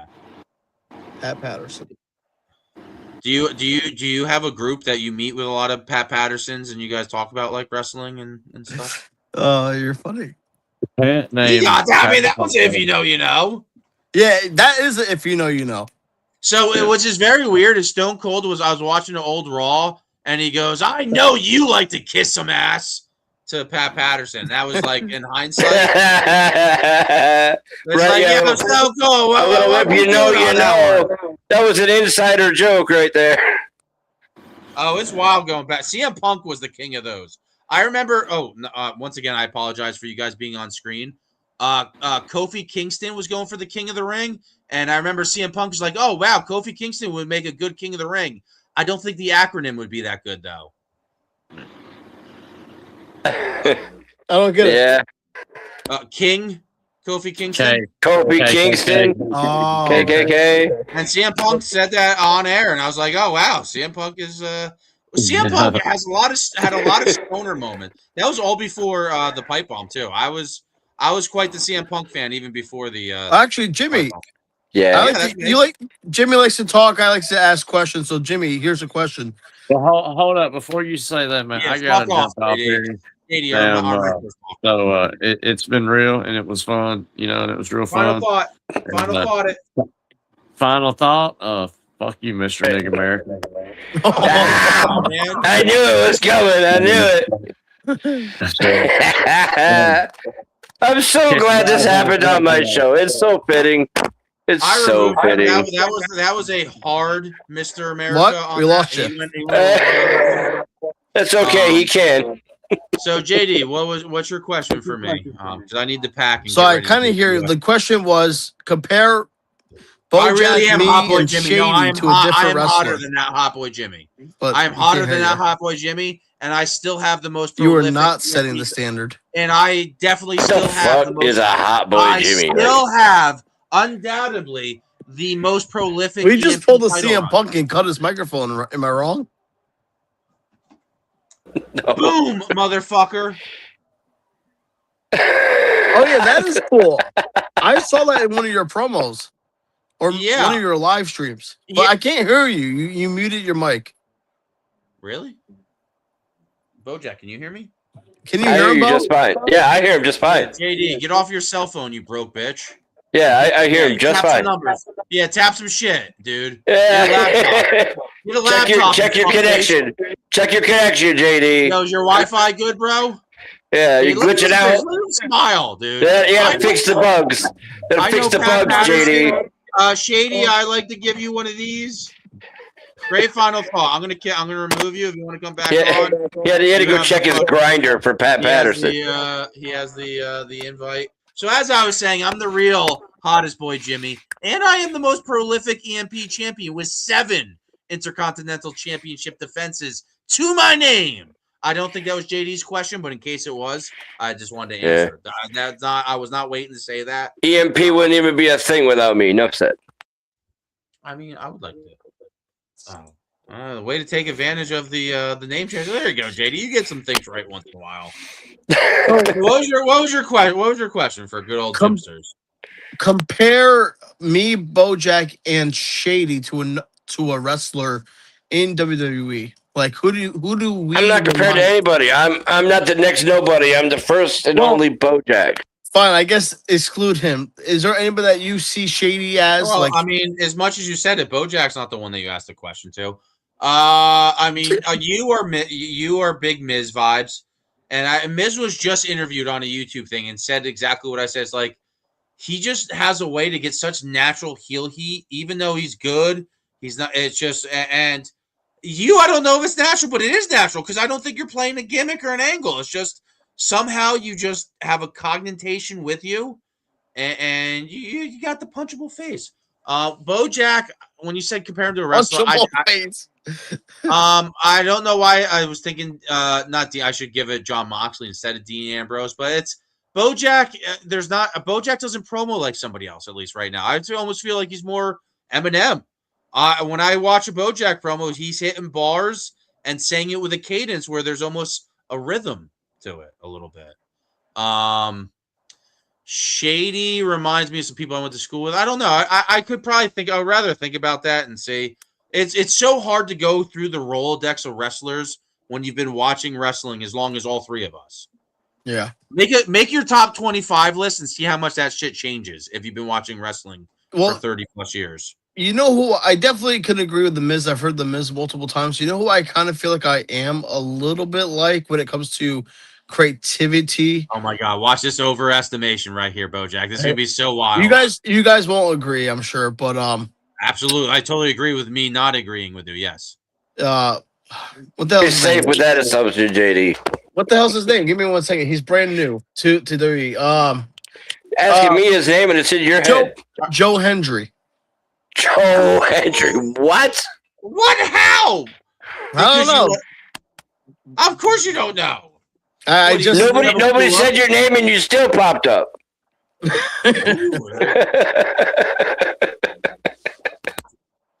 Mr. Wig America. Whoa, dude! No, don't say that out air, JD. You and me, no. No, if you're gonna say it, say it. If you're gonna say it, if you're gonna say it, say it. Commit. We will get commit to it.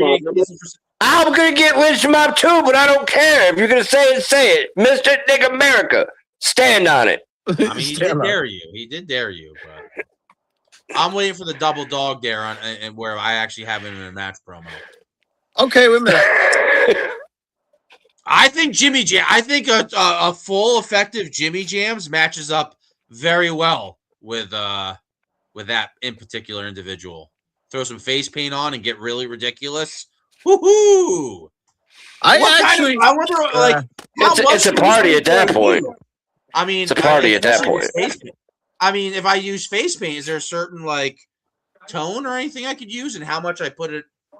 I mean, I am a face painted character. Wait a minute! Did you guys watch Kevin Hart's Netflix special? I've not seen it yet. I'm gonna watch it. I haven't had a chance to sit down and watch it yet. What did he say? They said about who's the guy that dates Kim Kardashian or used to? JD, I'm about to explain all this phenomenon to you. Either Kanye or Ray J. The white guy. The guy that whose dad died in 9/11. Pete Davidson.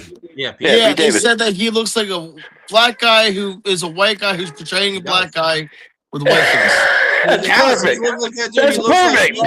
It looks like he died in 9/11, man, and chicks love him, and chicks love that look.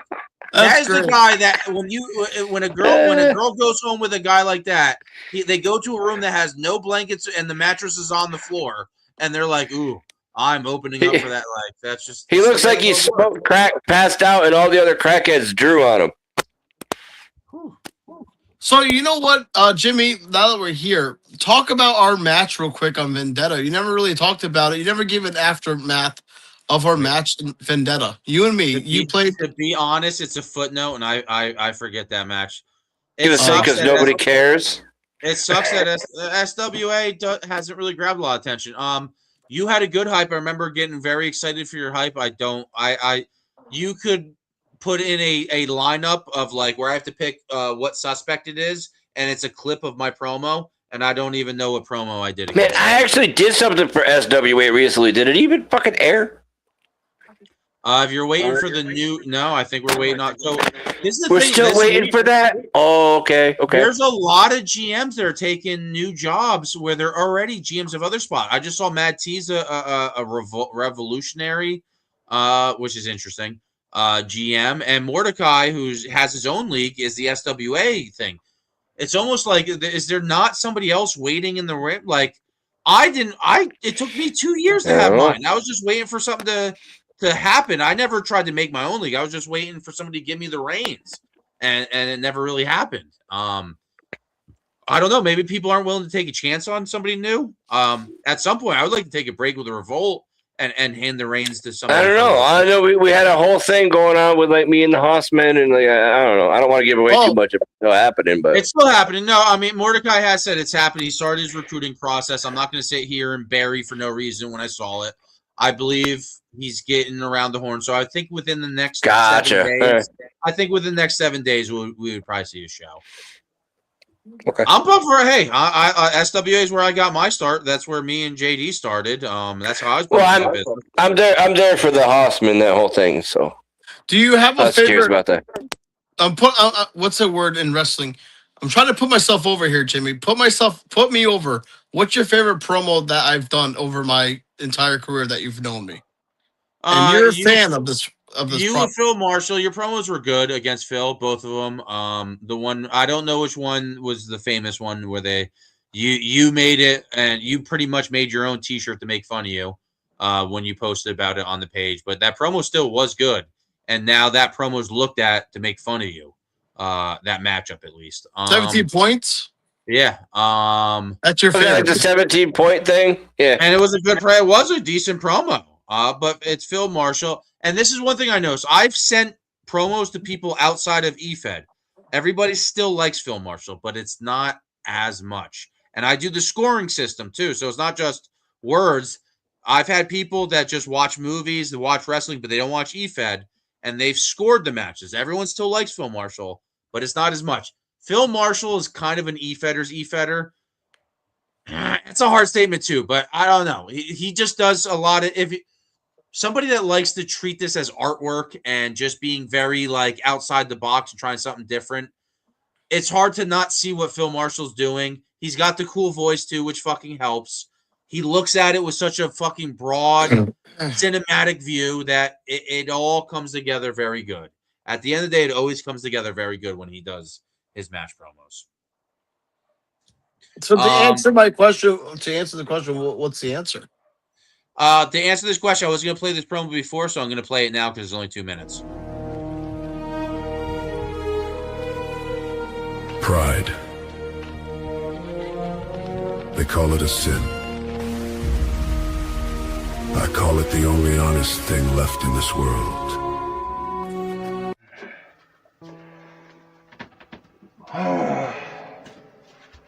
I'm sure, because the doctors kept asking, why did you turn on the wall?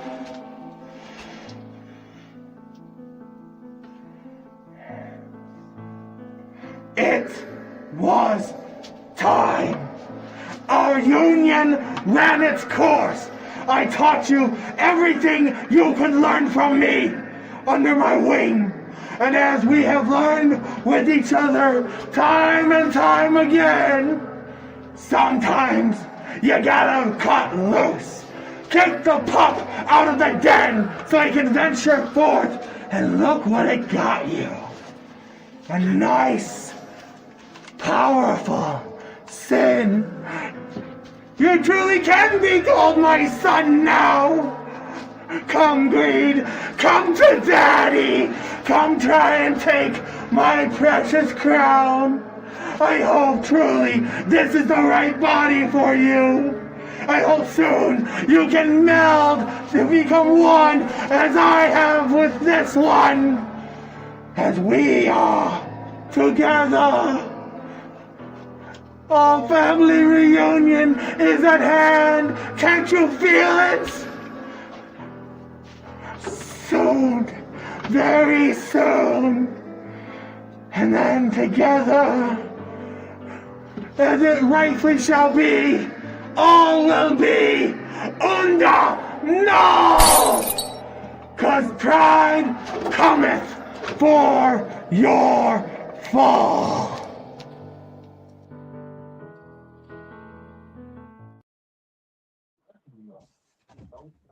That was Patient Zero. Oh, that is the Patient Zero. Yeah, that's Patient Zero. Yeah, he's the current Asylum champion in the storyline. That is in context to the current triple threat match that's going on for the Asylum Championship at Lucifer's Playground, our go home end of the season show.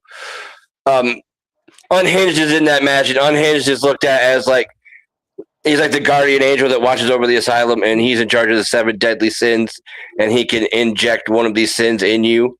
And he has injected pride into Patient Zero, and Patient Zero had an underling that was Damian Wolf, who has been injected with gluttony as his sin.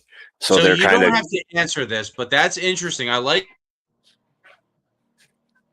when a eFed league gives certain people certain little things they can do. So I don't know if he has the power to do it or if it's storyline where he can still use those things, but that's just cool when you give little facets of it. So the fact that you have these championship titles that give you a little bit of directive, and then you have certain things you can do as a character, that I might check out Asylum. Unhinged has a little carte blanche with the sins. When he has these big matches, he can kind of that's the organicness of it. He can inject you with these sins. So if he chooses, we'll run with that premise as a story, you know. Oh, so it's a shoot then. You just answered that. It's a shoot work. It's a little bit of both. Because he gets to kind of pick it. I like that. He does get to kind of pick it. He does get to kind of pick it. There's a little creative control there. little creative control. Yep. Little creative control kind of thing. Don't quite, Jimmy. I'm gonna ask this question again because I think I might have missed it. When did you cut your hair? It's actually like kind of a part of his arsenal, if you will. It's like a thing he can utilize. Fuck. I had another counterpoint for BoJack, but once again, JD, you got to make it weird. I cut my hair over a month ago. I pre-recorded a lot of promos. And I challenged Rockstar to a match where I wanted to let him be the guy that cut my hair. I challenged him for his EFED Hall of Fame backstage pass, but he really thought I was, and it just didn't. So, is the match? You still have the promo? I have a lot, not here, but right now I got attacked on Revolt. Some motherfuckers attacked me backstage. Well, I want to watch the match of you.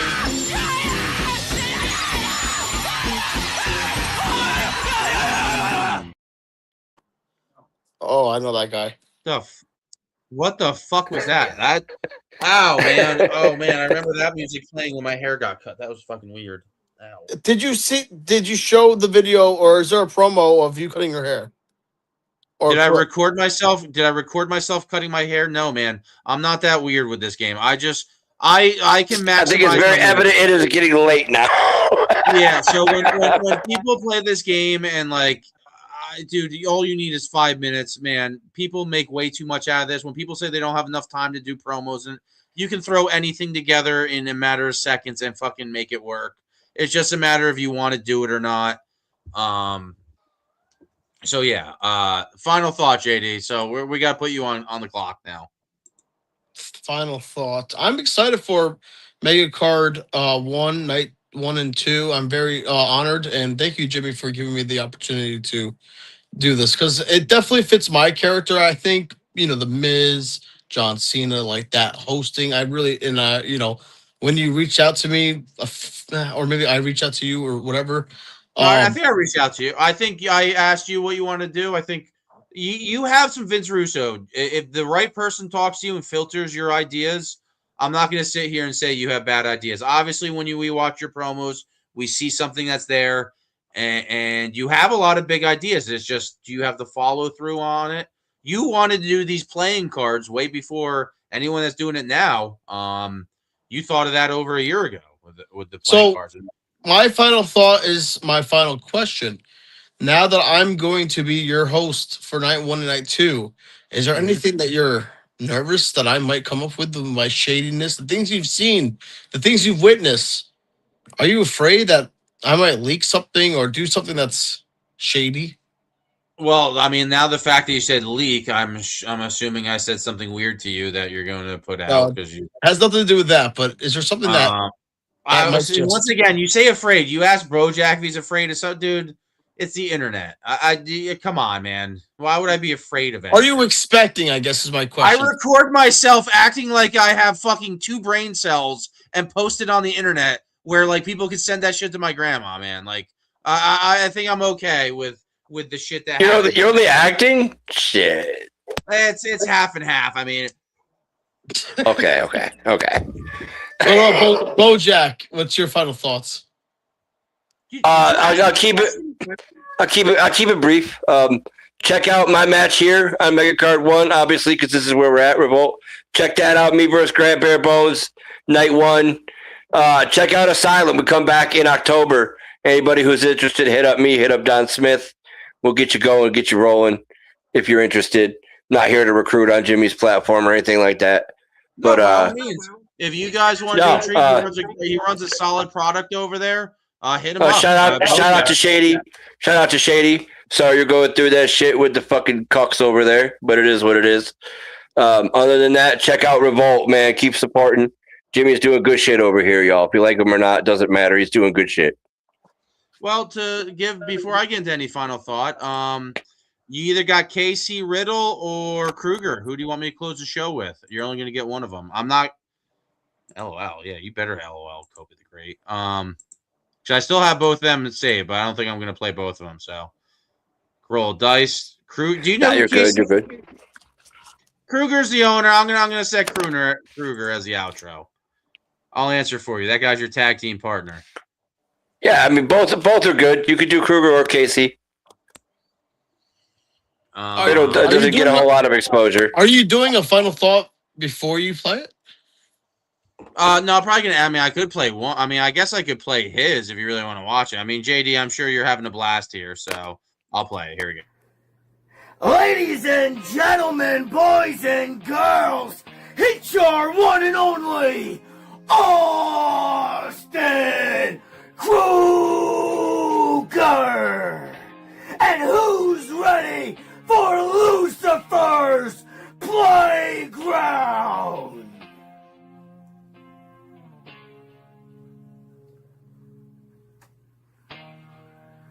I know I am.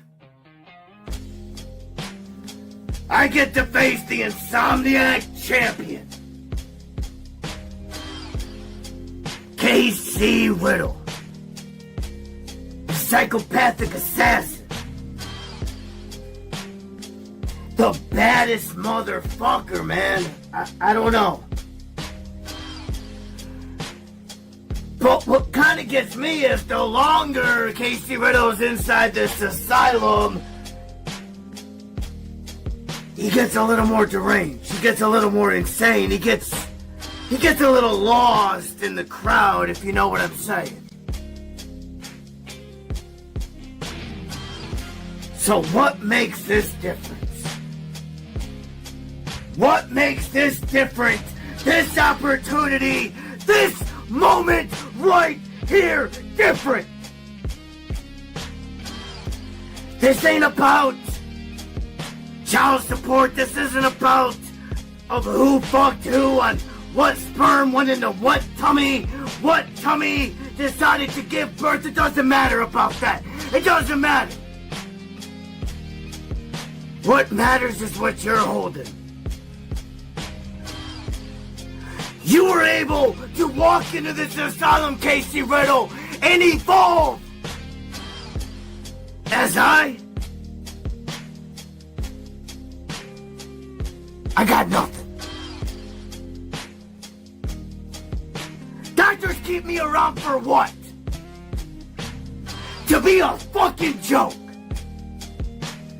Just like the rest of this industry, they always think Austin Kruger's a fucking joke.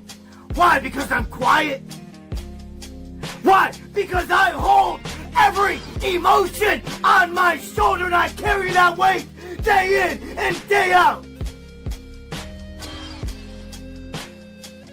So no one thinks that I can do it.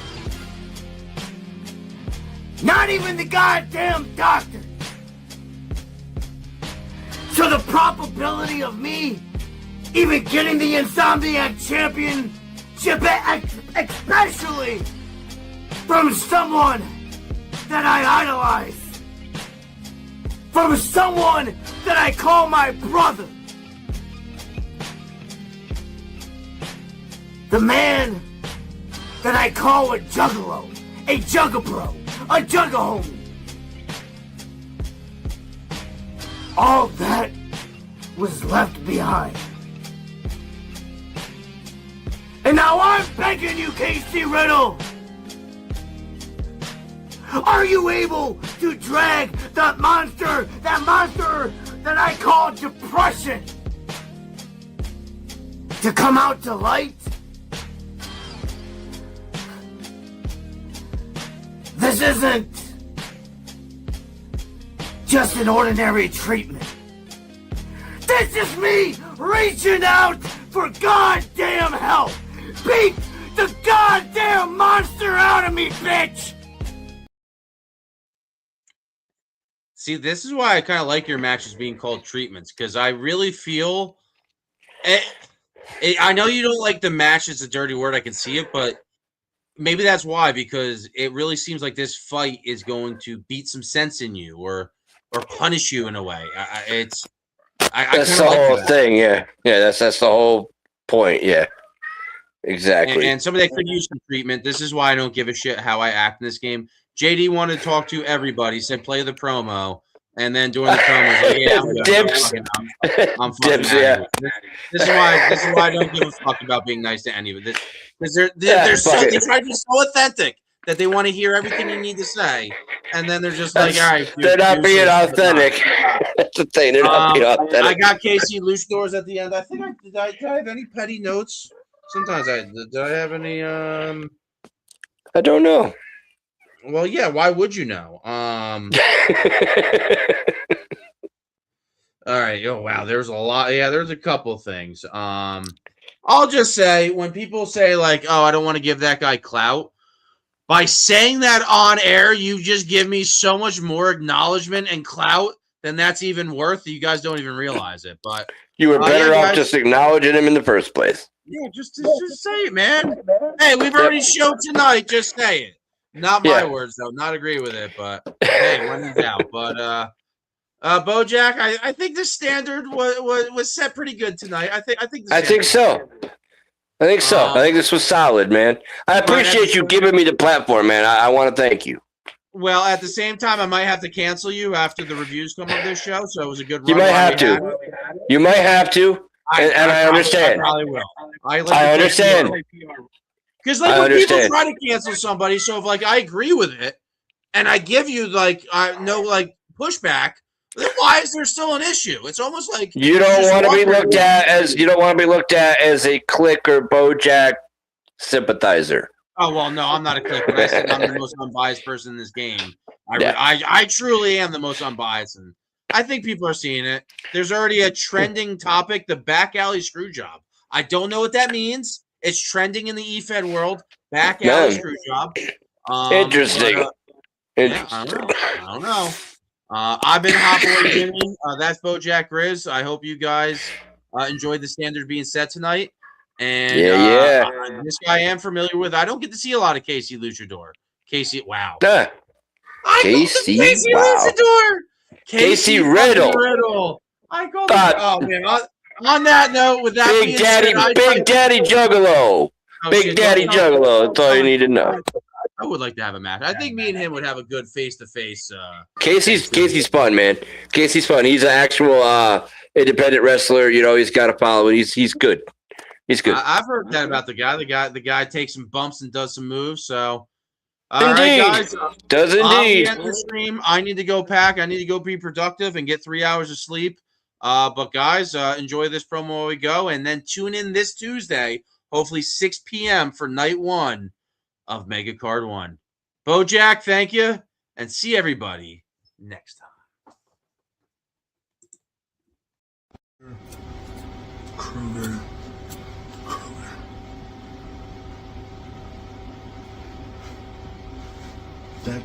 That's it. That's it. You show me and the rest of the world just how much of a sad boy you are. My depression really is eating you alive, isn't it? It's not emotions. It's an emotion. But Kruger, tell him the truth, man. Tell him the truth.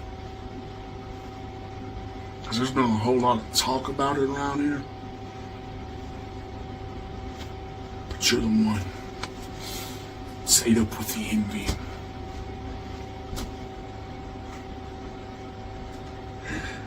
And what a sin for you, man. That you're envious of me.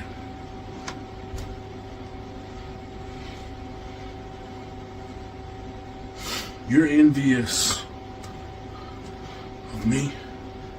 I mean, take a look at it, man. Remember this guy?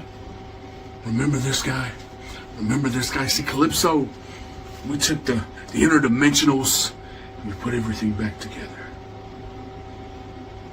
I don't have an identity crisis.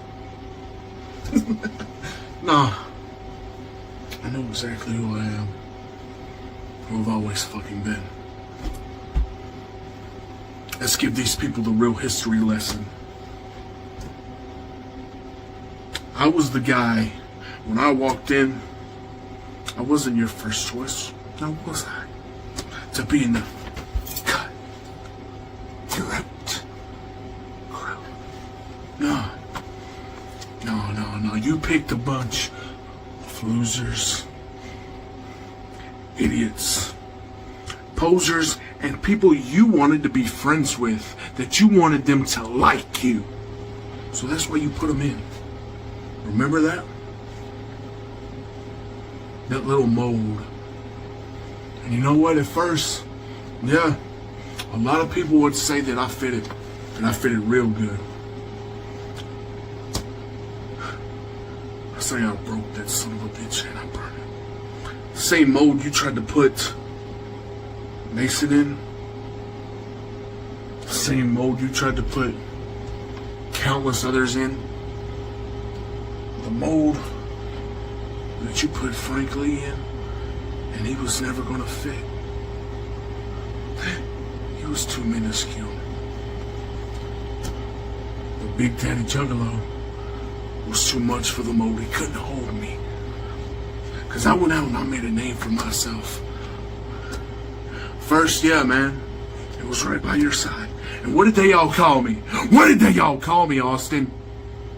Just another Austin Kruger ripoff. Remember that? Cause I do. But then all of a sudden I started to change the game when it came to anybody running with that hatchet. Then I made my name. And you know what? Yeah, Kruger, I brought you along for the ride. Cause you're my homie, my dude, my bro, my Juggalo. Psychopathic assassin, Big Daddy Juggalo, is up KC Widow and Austin fucking Kruger. A tag team that went all around the world to wrestle and win championships. And then you wanted to bring up the past. Well, I'm gonna bring it up. Something we haven't really talked about, Austin. Anytime I could have took my daughter and I could have left. And you wouldn't have stopped me, now would you? No, not you, man. But instead, we let bygones be bygones. We let water go under that bridge. But you're the one that always brought it up, man.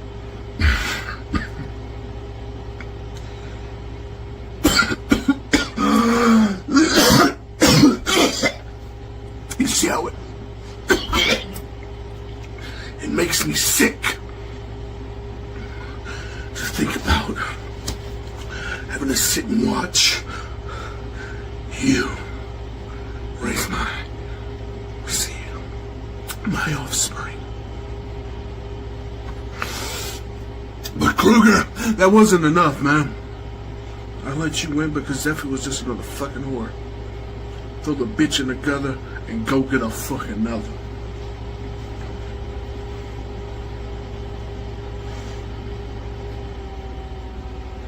Kruger, you want to take something from me? That I came into your house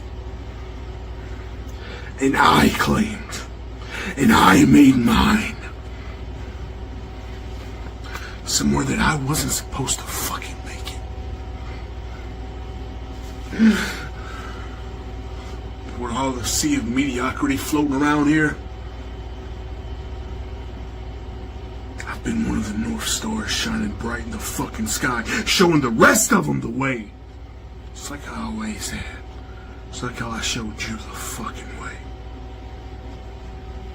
But you're too SAWFT swaft to take that route. Because Big Daddy Juggalo, the psychopathic assassin, is never afraid to get his hands bloody for his homies. And I don't care how long this is going. I'm letting all this out now.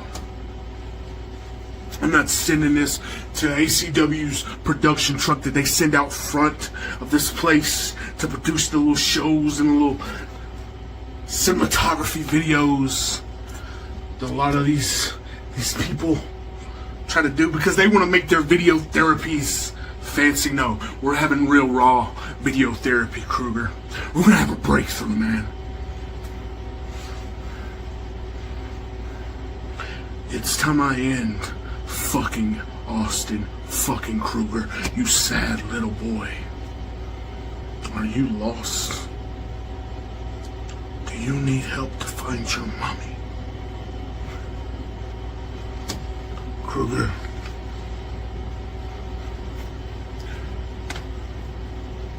You idolized me. You looked up to me.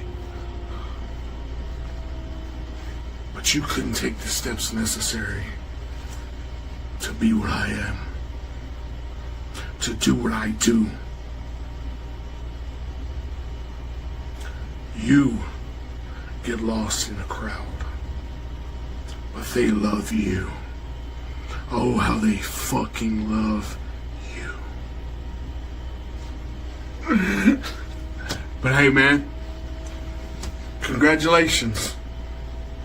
I can't even make it to the little voting process to even get into that fucking popularity contest. But you know what I do? Do you know what I do? I stab people.